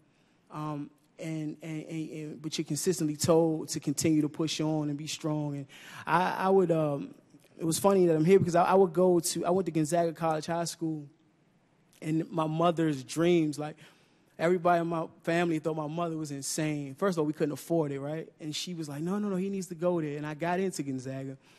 By the grace of God, I would be given a scholarship. I didn't play any sports, but they gave me a scholarship for, my grades wasn't that good, but I got a scholarship. And that was a life-changing experience for me. But that in itself was, I think, is a microcosm of my parents' love, both of them. No matter what they went through, they wanted better for me. They dreamt for me, and it taught me to dream. A lot of people ask, well, how did you make it? Because my life wasn't linear. I didn't do everything the right way. I grew up in a neighborhood where doing things the way that we considered to be right was wrong to society, and it took me many years to get things together. But I was always celebrated for being smart. I always did well in school. I would graduate Gonzaga, attend Howard University for a week, drop out. I stayed out of college for a year, just being around the neighborhood, and I almost got caught up into something that I knew more than anybody that my father would be ashamed of. I went to UDC, graduated magna cum laude from UDC in 2004. I got a job with the D.C. government as an outreach worker, working with gangs and doing youth intervention. And I fell in love with it, and that would lead me to working with the D.C. Department of Employment Services, and then I would go on to work at CSOSA, be awarded the Best Community Leader by the Ford Neighborhood Awards and things of that nature. And every day, especially through the Sons of Life mentoring initiative, I just work with my mentees to try to tell them that I understand where they're coming from, I understand how they feel, because nobody never told me that, and there's a need for that. Here in the District of Columbia, I don't know if everybody here is aware, but D.C. prisoners do their time in the Federal Bureau of Prison. I mean, my dad wouldn't be an example of that because he had a federal case, but for people that have D.C. code offenders do their time all over the United States. And I would, if I could share anything, I would hope there would be some kind of communication strategy developed where we can keep these families at least in constant communication. I remember dreaming about how my father smelled, like trying to hold on to his scent, trying to remember his smile. He was 3,000 miles away. I know what that's like, and I know how important those calls were and those letters were. My father was probably the most consistent person in my life in terms of telling me that you don't come here and do well in school. And obviously our bond prior to him going to jail had a lot to do with that. But we have, across this country, like 1.7 million children under the age of 18 with an incarcerated parent. This is not a D.C. issue. This is a national issue. We are the #1 jailer in the world. And we have to provide counseling and mentoring resources and services for the family or the fallout or collateral damage. Thank you.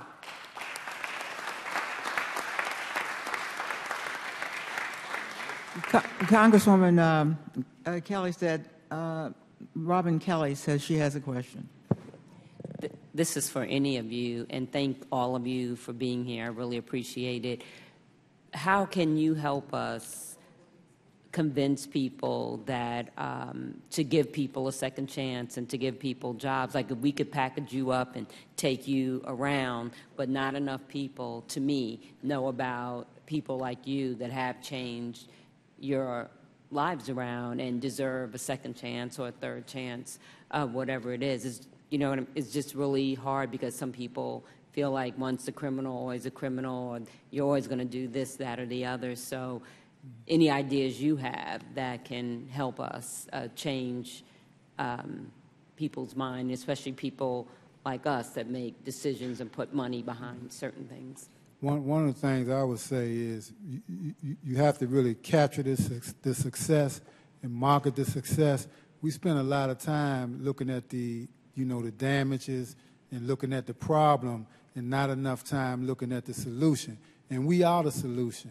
One of the things we in the process of doing at ORCA is looking at cost-benefits analysis, being able to show the benefit of one individual, the impact one successful returning citizen have on not just his family, but the economy. If I'm working, if I'm paying taxes, there's a cost to that. We can capture that cost and be able to show it, and I think that's one way of kind of marketing this. I'm going to piggyback on Charles, which is very important, is to have returning citizens in the offices in Congress as your constituent service directors, as your secretaries, as your legislative persons. That is how you bring that to fruition. But more importantly, you have all of these shows on television, C-SPAN and other entities, but there should be something to highlight the success stories of returning citizens at least once a week in your districts. In the District of Columbia, we have something called DCTV, and we're working diligently to get that for men and women who've returned home from prison to have that. But more importantly is to hire men and women who have returned home from prison, to put them in your offices. Thank you. And so you gave me, we do a constituent of the week, so if Anthony doesn't mind, I would love to make him one of my constituents of the week that we highlight in on our website and our newsletter. Thank you, Congresswoman. And I think a bigger issue, and as Safer Foundation, we know that employment is the most direct link to reduce recidivism. There are 15.3 million healthcare jobs in America, and a person with a criminal record can't get one. The lifetime barriers and the discriminatory practices of employers that deny opportunities prevent success stories like ours. Given the opportunity to work, young men being able to return home, stand up, take care of themselves, their families, and ultimately be assets in their community is a critical issue. So as far as I know with HUD, there were letters to public housing authorities, which led us with the CHA pilot housing program. The Attorney General Holder sent letters to the governors and to the Attorney Generals in each state looking at individual determination processes. Healthcare, Health and Human Services, we need letters from congressional members. We need letters from the White House to get them to break down the barriers to employment that people with criminal records face. Well said. Congressman Clay. Thank you, Madam Chair. And let me thank you and Congressman Davis for calling us together today. And I'm very encouraged by what I heard from Attorney General Holder about breaking this cycle in the pipeline to prison. I represent a mostly rural state, Missouri, and when we went through that process in the 1990s of building prisons, we considered it economic development for rural Missouri and for rural America. And I guess I want to ask anybody on this panel, how do we in the black community, how do we stop this cycle of pipeline to prison? How do we convey to young people that, look, this is not a badge of honor, that this leads you to nowhere? What do we say to them? I mean, I look at prison as an extension of slavery. Slavery ended 150 years ago, but they replaced it with something else. They replaced it with orange jumpsuits and chains and shackles and long prison sentences. So how do we get that message to future generations that it's not, Mr. Lee, you can start here and we can go down the line and you can, maybe you give us some guidance. You hit it right with the future generation. What I'm seeing in the elementary schools, a little guy get into a fight instead of being dealt with as a youth and bring in the school counselor and the parents to work with it, they call the police. And then he go to jail. And he come out of 8th grade with that record. Now it's hard to get a job during the summer. And so he frustrated, and his peers see this, and they, what's the use? So if we just can change some of the policies on that level with this, what they call it, no nonsense, what's that? Zero tolerance. Because that's criminalizing young people at an early age. And then I know in Illinois, I've been out 30 years, and I know quite a few people in Chicago that's been out just as long as me that got degrees running programs, but there's barriers that prevent us from, say, going in high schools on Mentor Day or going in elementary schools on Mentor Day because of our background. I'm talking about 30 years later. So if some of these barriers can be removed so that we can become more visible, right, and be more visible, and then look at the strain that's put on those that's coming out of the system. You know, you got to wait almost 5 years before you can get a relief to qualify for your civil rights back. You follow what I'm saying? Because that first few years, there's a strain on you. You can't get hired. You can't rent apartments. You can't get this financial aid. So it's a strain on the early release person. So we need to release some of the strains that's put on that early release person, because I know in Illinois, over 70% of Illinois prison population, 70% of them are your nonviolent repeated offenders that get out and a strain is put on them and they recidivate and go back.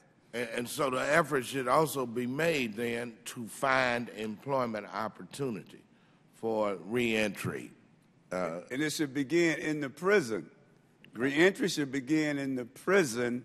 Like, God, I'm sure if we were allowed to go back in the prison with a program that we can come up with, that we know that'll work to prepare them mentally and psychologically to step back out and because see, we can get him a job, but if he ain't worked on his anger, his attitude, his gang culture, his drug culture, he can get that job. But can he respond to a supervisor that's telling him to hair up, you're moving too slow? Sure. See. Yes, sir. Anyone else? Yeah, I just wanted to say that I think, and I totally agree with everything Mr. Lee said. We have to empower the reentry population in order to create no entry. And what I mean by that is the people returning from prison, we have to give them a real opportunity to become productive, contributing members to society and to their communities. These guys are the same people that help establish a certain culture that have people in those type of communities going the wrong way. So if they can come home and get reestablished, and we've seen it, I've seen it in my neighborhood. I mean, that the people that people look up to when they're doing something positive, we have to reestablish the fabric in these communities, because right now somebody from the outside telling them that prison is not cool, they can't hear that. It has to really come from people that they feel like that they identify with, people that understand them, that's been through things that they've been through. And the other thing for me, what I see daily is like in myself, you know. But people look up to me in my neighborhood, but it's just me. And that's not enough. It's power in numbers, or whatever we're discussing. When you guys vote for a bill, the most numbers win. So it's the same thing. If you see Tony Lewis, and look, Tony did it, he did, but I'm the only one, literally. Like, I'm the only non-offender at this table. I'm the only one. So that it's not enough of that. And one of the things, I don't know if this is a local thing, but I always think about potentially, because we do know it's successful black men, right? But maybe if it was something given, some tax break, some housing benefit for college graduates to move in these communities. I never saw a man go to work. I don't think people really understand what that means. Okay, so if we saw people in a suit and a tie coming out of their house that live next door to me going to work, that's how we change the pipeline. Other than that, we don't have anything to look up to. We're gonna in every community, you know, I think human beings are naturally cooperative. We do what we see. It's really that simple. Thank you. Anybody else? Yes. One of the things that we're trying in Baltimore, particularly with school-age young people, is to focus on what they like the most. And we were blessed to have a multi-platinum recording producer, rapper, to work with the NAACP and teach civic engagement. You know, because when I see the young people, you know, I'm young myself, but when I see, you know, 25-year-olds and 26-year-olds, just like the gentleman just said, Mr. Lewis just said, that inspires me. And, you know, for them to understand this process and understand that their voice counts and that their behavior also impacts the law, you know, I think that can also help to break some of the cycle because people can see it, you know. So, thank you. What I believe and what I've seen in the District of Columbia is the prisoner pipeline is the young men who have a lot of trauma, young boys who have trauma in their lives, and when they go to school, the teachers may look at that as acting out as being something other than what their home life, what they've come from, and all of the trauma and the drama that has gone on in their lives.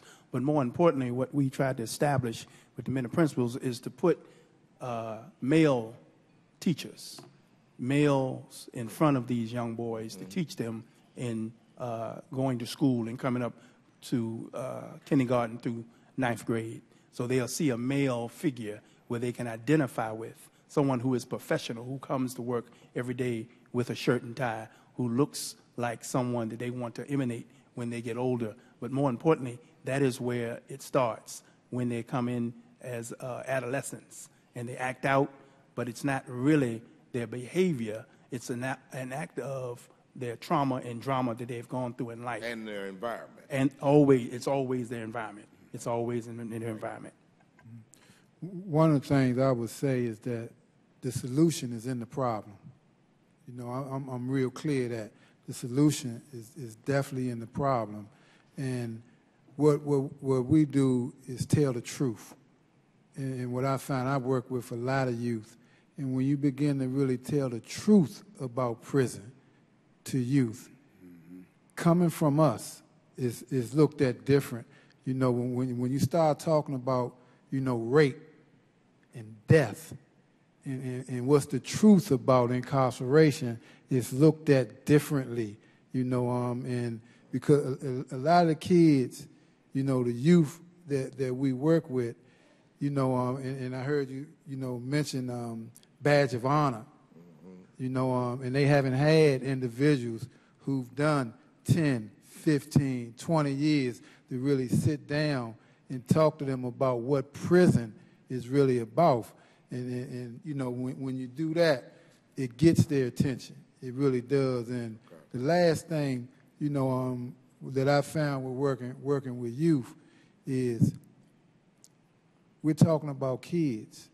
And what I found is that, you know, a lot of the programs some that I was involved with were geared towards trying to turn kids into men too early. They're talking about 16-year-olds, and they're trying to get them to be these responsible, just outstanding, you know, pillars of society, and they haven't even been kids yet.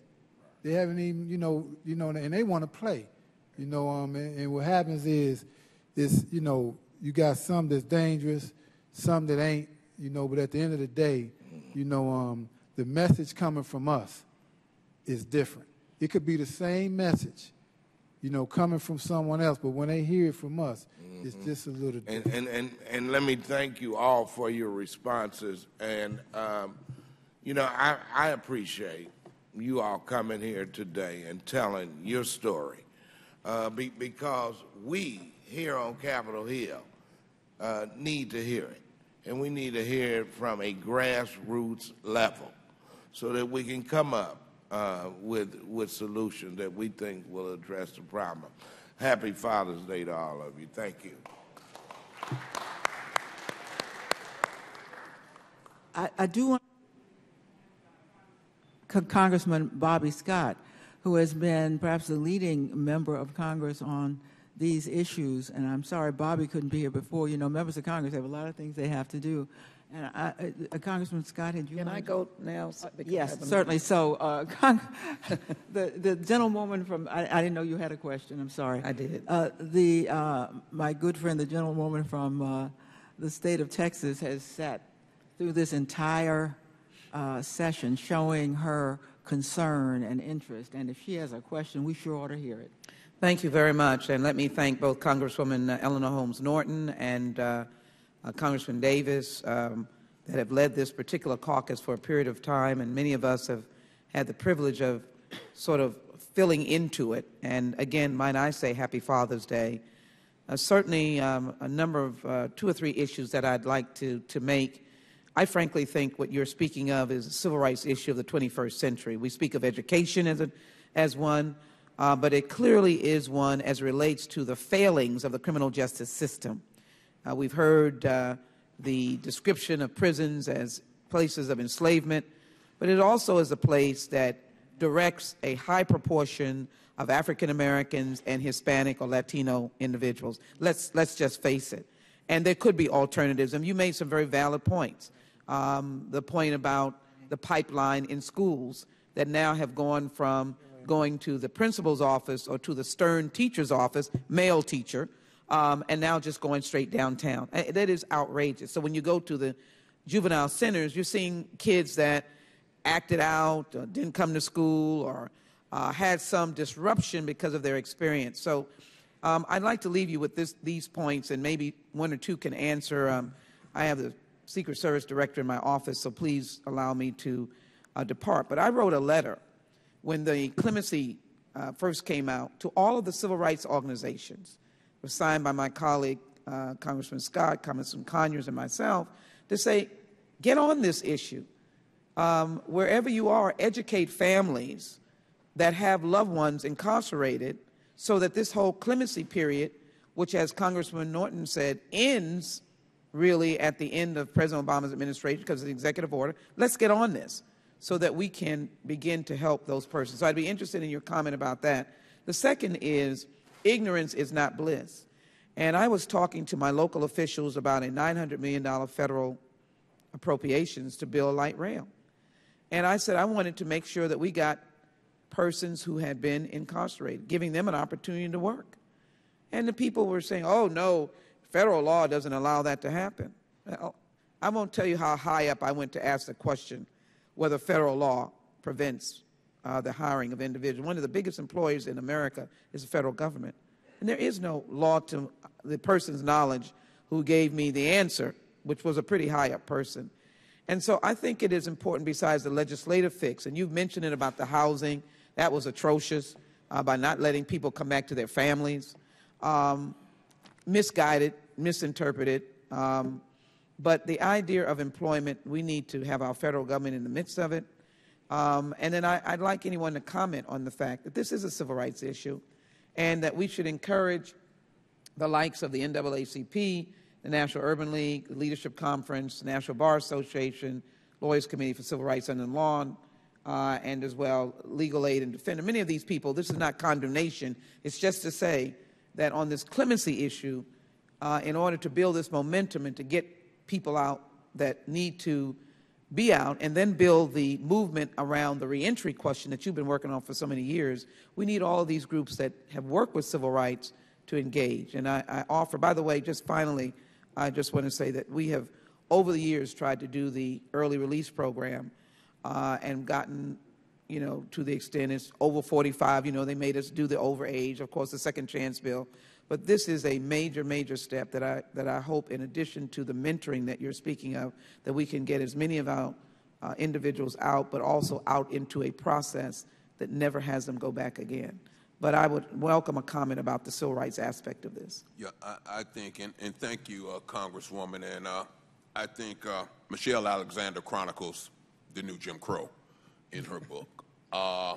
African-American men, Hispanic men are 8 times more likely to have disproportionate minority contact, see a judge, sentence, and go to prison than whites. Correctional systems across the country, 65-70% black and brown. we're only 13% of the population. So it is the civil rights issue of our time. We need everybody who's involved in community. We need grandparents, we need children, we need churches, we need all of our institutions to push back, create alternative sentencing possibilities for first-time, second-time offenders. But the biggest issue is the impact of the criminal record in our communities. We need to be in public schools on the curriculum to teach the impact of the criminal record that's destroying our communities. That's a very good point. That's the biggest issue. I go into prisons, I go into alternative schools trying to talk about the issues. Wish I had money for billboards on the Dan Ryan Expressway to say, please stop committing crimes. But until that happens, we need to be in public schools teaching the impact, because the criminal record is lifelong and everlasting. The state of Illinois, there are 1,131 statutes that a person can be convicted of. Only 9 can be sealed. So usually if a person has a criminal record, a felony conviction is there forever. So we need to talk to our younger generations about the impact of the record so that we can move away and break this generational cycle of incarceration and poverty. You know, I would add that when you hear the term that a person has paid their debt to society, Yeah. I don't think that's written nowhere in legislation that what is the debt. I mean, because if the debt is I serve time, I complete parole, and I refrain from certain years of criminal activity, and if that's the debt, and it's not written nowhere, Right. then, you know, where do my wrong end, and then where do my rights begin? See, so I think that needs to be written somewhere, either through the United States Supreme Court or Congress. Somebody got to put that in writing. Somebody has to put a period. This is the debt, because I believe once there's a written explanation or definition of the debt, then if anyone, for example, I go in a place and they say, well, Mr. Lee, we can't hire you because you're a black man. Now, I can sue them for discrimination because of the work blacks did. Right. If they say, well, we don't hire you because you're gay, I can sue them for discrimination because of the gay community's effort. But if they say we don't hire you because you're a convicted felon from 30 years ago, there's no legislation to support me to fight for discrimination because of my past 30 years ago. And be able to say, and to be able to say you have paid your debt, period, Right. and you're now restored all your rights, including voting rights, by the way. And anything after that is a discrimination against me. Right. But that ain't written nowhere. Okay. I just want to jump in there real quick. Thank you. Good afternoon, everyone. Eugene Schneeberg. Could we apologize, Mr. Schneeberg? We didn't skip over him. He is from the Justice Department, and he has been here as a resource in case there were questions about the Attorney General's announcement and the reforms he has spoken about today. And so I want to really thank you for your patience. And, of course, if you had something to say, we'd want to hear it. And I thank my good friend, Sheila Jackson-Lee, for those important interventions. Thank you very much. Well, I want to address your question about the civil rights issue and want to acknowledge my colleagues that are here from the Federal Reentry Council. The EEOC office, as well as the Department of Labor, have issued guidance that really clarifies the civil rights protections against blanket bans of those who have criminal records. And so there have been suits against private companies that have instituted blanket bans, pretty significant rulings, and because of the disproportionate involvement in the criminal justice system in communities of color. So there is guidance that's out there. There are precedents for civil rights protections against blanket bans, and the guidance essentially says that employers need to take in consideration the length of time since the offense, the nature of the offense, and redeeming qualities since the time of release. So I just want to be clear that there has been work done in this space. It's documented. In conclusion, thank you very much. The public entity that I was talking about had to go back to the drawing boards and do one of the same things without, I don't think without guidance, but they did the thing about it was beyond a certain 3 or 4 year period, but they were just blanketly doing it. But that's excellent. Thank you for that input and insight, and we'll keep pressing this issue of civil rights. Thank you. Thank you, Congresswoman Lee. And now for Congressman Bobby Scott, who's done so much work, has been a leader, particularly in the Judiciary Committee, on all of these issues. Thank you, and thank you, Eleanor, for your hard work on this issue, and Danny for the Second Chance Act, all the members of the panel. Eugene has indicated the importance of the EEOC. This administration under the EEOC has got that guidance, so if you have a box, as Eugene has mentioned, you have teed yourself up to a discrimination case because of the disparate impact without an association to the job. Now, if you got somebody applying for a job at a child care center that's been convicted of child molestation, then that box is going to count. But if you got somebody with a 30-year-old marijuana possession, you need to consider whether or not that applies to this job or not. And the EEOC has gone way out on a limb. As Eugene mentioned, they've I think Home Depot was one of the people they sued. All of the government entities ought to take the box out. We've been going city by city in Virginia, and have made a lot of progress. And I tell my friends, if you go up to council, make your case, but end by asking the mayor to instruct the city attorney to evaluate the box in light of the EEOC guidance. Now, nobody on council will know what you're talking about, but I'll assure you the city attorney will. So I think the box is, because of the EEOC, is on the way out. I think the administration has taken a strong position on retroactivity.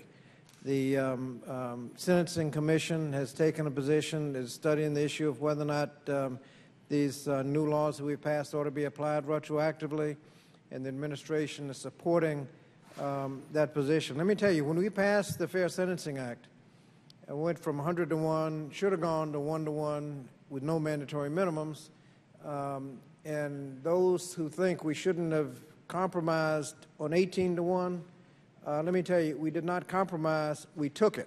We're legislators. We had a chance of, as that gangster, the guy with Tammany Hall said, I seen my opportunities and I took them. We saw the opportunity, we took it. We did never agree to stop trying to get to 1 to 1 and take out the mandatory minimums. But when we were considering that bill, there were people that wanted to consider specific language in the legislation that prohibited retroactivity. And I was chair of the subcommittee at the time. I wouldn't let those bills come up for air. We felt that if we tried to make it specifically retroactive, that wasn't going anywhere, so we just left it out to fight another day. And we're doing okay on that, slowly but surely. The administration is doing not only the Sentencing Commission piece, but also commutations of sentences under the Pardon Authority. So those who are in jail under what we have determined to be unjust sentences do have some hope that those sentences can be reduced. Now, I apologize for being late. I was at another hearing, and so I'm just getting here, so I can imagine what's been said already. But one of the frustrating things to me is that with all the numbers, disparate numbers, graduation rates, dropping out, crime, incarceration, teen pregnancy, all the numbers that happen to young people growing up, the fact is we know what to do to change the numbers. It's not complicated. Essentially means that you have to have a comprehensive, evidence-based, locally tailored approach. That is, you got to go into the area, study the issue, look at the research, and figure out what to do. And you can't do just a middle school program or high school program or an early childhood education. Got to be comprehensive. To get them out of the cradle to prison pipeline, you got to construct a cradle to college and career pipeline, and it's actually cheaper. You wait till young people drop out of school, mess up, join a gang, and then argue about how much time they're going to serve. All that gets us is where we are with the highest incarceration rate in the world, so high that the Pew Research has concluded that anything over 500 per 100,000 is actually counterproductive. You're messing up so many families, you got so many people with felony records, you're wasting so much money that you're actually adding to crime when you get over 500 per 100,000. United States average is over 700 already. African American community, some states lock up blacks at the rate of 4,000. Anything over 500, counterproductive. You take that counterproductive little piece and invest it in children to get them on the right track and keep them on the right track, you can reduce crime and save a lot of money in the process. And everybody knows that.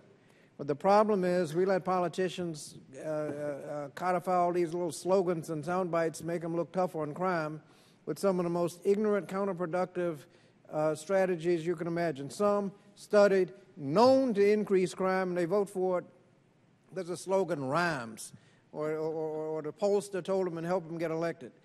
We need to hold people accountable. Mandatory minimums have been studied, discriminate against minorities, waste the taxpayers' money, do nothing to reduce crime, and often require judges to impose sentences that violate common sense. People vote for them, and nobody calls them on it. I can't find an article anywhere. I've seen one article in my life about 2 weeks ago where they questioned somebody's support for mandatory minimums. Usually those of us who vote against it because it wastes money, doesn't do anything about crime, we got to defend ourselves. Why'd you vote against it? Because it wastes money, doesn't do anything about crime. Oh, okay. What about, what's up with the ones that voted for it? Why did you vote for something that wastes money, often does nothing about crime, often requires judges to impose sentences that violate common sense? What'd you vote for that for? You never see those questions, and so people say it's a safe vote. Vote, don't worry about it, turn the page and go on to something else.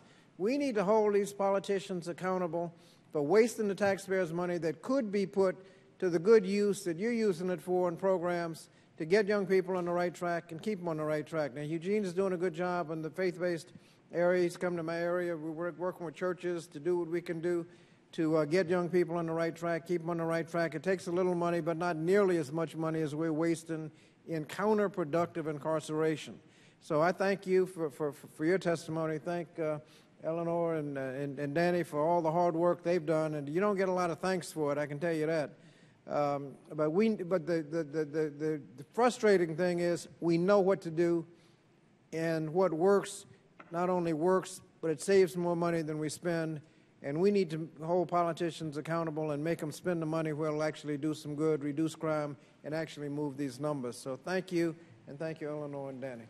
And I just wanted to say, Representative Scott, thank you for your leadership on the Fair and Accurate Background Screening Act. That's part of the issue. It's multifaceted. It's diabolical in its intent, but we just appreciate your leadership in looking at the issue that makes sure that background screening companies will be more responsible, that the Department of Justice will be mandated to clean up those background checks. We got legislation trying to make the Justice Department clean up the records, because people apply for a job and it comes back, they got a problem. But they didn't have a problem. They were arrested for something and were acquitted. That's no problem. But they haven't updated the records. They lose possibilities of getting jobs because the records weren't straight. Now, the Justice Department will come back to us and say we need some more money to clean up the records. That's fine. But come on, let us know and we'll do what we can do. But a lot of people are losing. I mean, it's hard enough to get a job now. And you got a job, you're qualified for it, and can't get it because the records are messed up. Just isn't fair. Thank you. Congressman Scott, I understand, Madam Chairperson. But I want to also ask one question to the panel and to the brothers here and to also to Congress. What is significant is United States Chamber of Commerce. They have concerns with hiring men and women who are returning home from prison. And I know this because just in the District of Columbia, just the other day, they've passed the tentative first reading of Ban the Box. But when you have the Chamber of Commerce who speaks directly against whatever reason, whatever purpose, whatever concerns they have, if they could get on board with hiring men and women who are returning home from prison, this could go a long way. Well, the first order of business is government entities, because, we people control the government. You don't control a private institution. Private institutions can hire who they want so long as there is no specific prohibition against the discrimination. You can hire who you want, but you can't discriminate based on race. You can't discriminate based on religion. I mean, there's specific protected classes. I don't know that we could ever pass a criminal record as a protected class, that you can't discriminate against somebody because of a criminal record. I think Chamber of Commerce, private industry, if they have a choice between somebody that's never been convicted, somebody been convicted, you can't hold it against them because they picked the one that hadn't been convicted. Now, one of the nice things, important things about the EEOC guidance that Eugene mentioned is that they are putting a red flag over this thing. You can't have a blanket unrelated to the job prohibition that the box presents. So if you check the box and then throw somebody's application away, and in fact, by any objective standard, they were more qualified than what you hired, you're looking at a lawsuit. And that's because the EEOC has gone out on a limb and given that guidance, so they should have known better. But the Chamber of Commerce, I think as private industry, will always have the right to prefer somebody with a clean record over somebody that's been convicted. Now, our job is to convince them with the EEOC help that if they carry that too far and discriminate unrelated to the job. I mean, you got a 30-year-old marijuana possession case and you deny somebody a job and hire somebody clearly less qualified, I think the EEOC is going to say you got a problem. If, on the other hand, you got a recent felony and you're making a judgment call, and the felony, I mean, if you're guilty of embezzlement, I think a bank ought to be able to take that in consideration. You're working at a bank. So we're working on it. The EEOC guidance is moving us in the right direction, but the first order of business is to take care of it on the governmental level. The city has no business with a box. The state government has no business with a box, and we can take care of that and set the standard. Others coming behind, the private sector, the EEOC is going to help us on that. That's going to have to be the last word, unless Congressman Davis. Other than to just say thanks to everybody who've been engaged, involved, and are participating. We sing two songs at one of the churches I attend. And one of those songs is, "Please be patient with me. God is not through with me yet." And I think there are individuals in the reentry effort. As I said earlier, reentry is so broad. The best reentry program probably that I know about, there are two. One is a place called Bloomington, Illinois. And the other one is the two twin cities, Waukegan and North Chicago, where they have something called the Coalition Against Recidivism. And everybody in town is a member of the coalition. The judges, state's attorney, the police chief, the mayors, the legislators, the NAACP, the Urban League, the school system, everybody you name.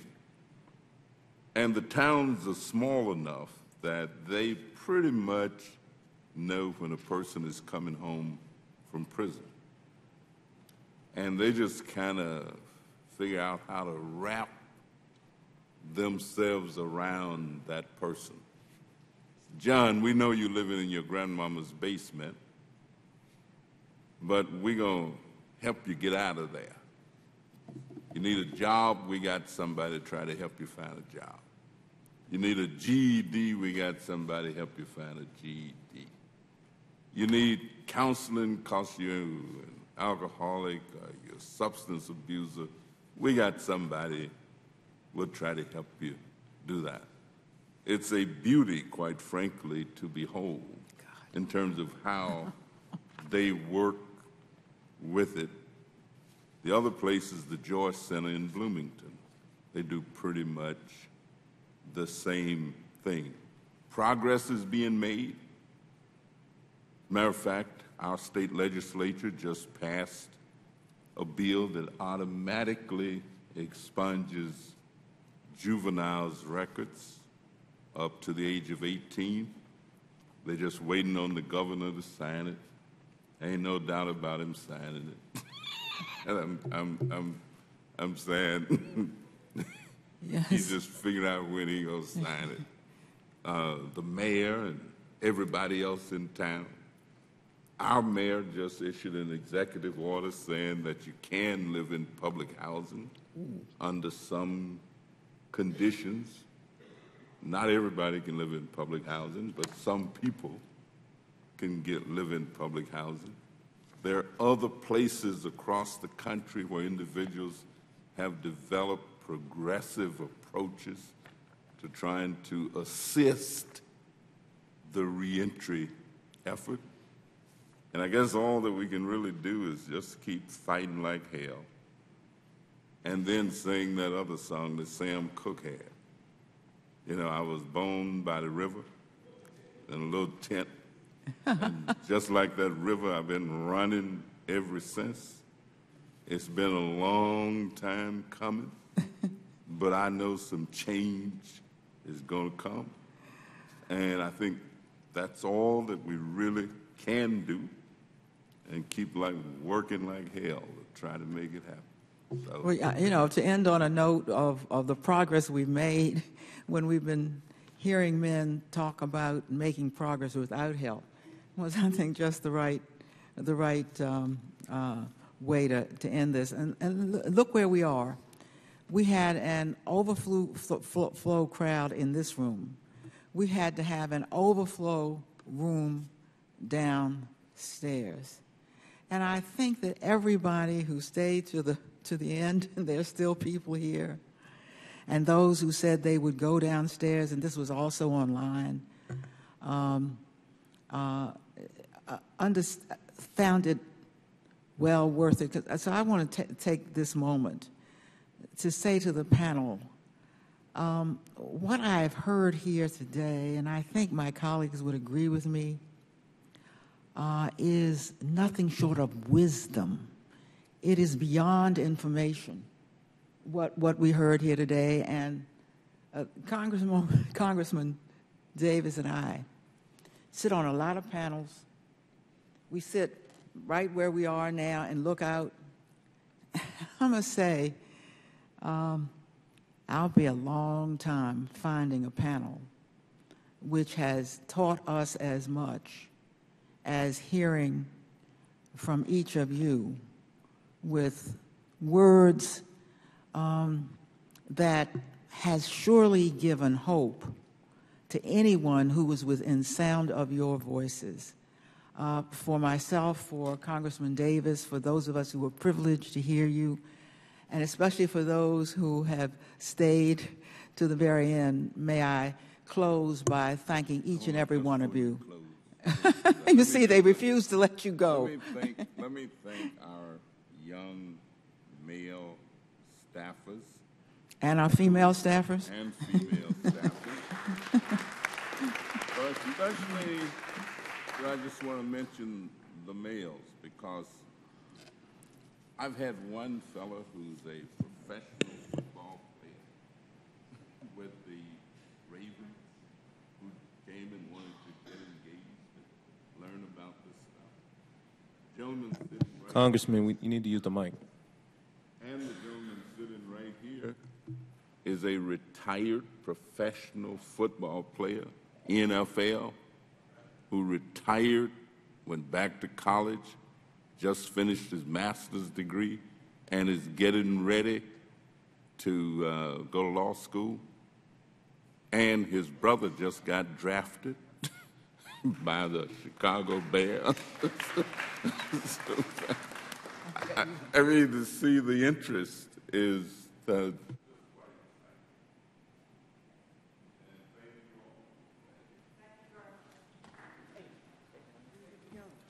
I know. Things are well. Things are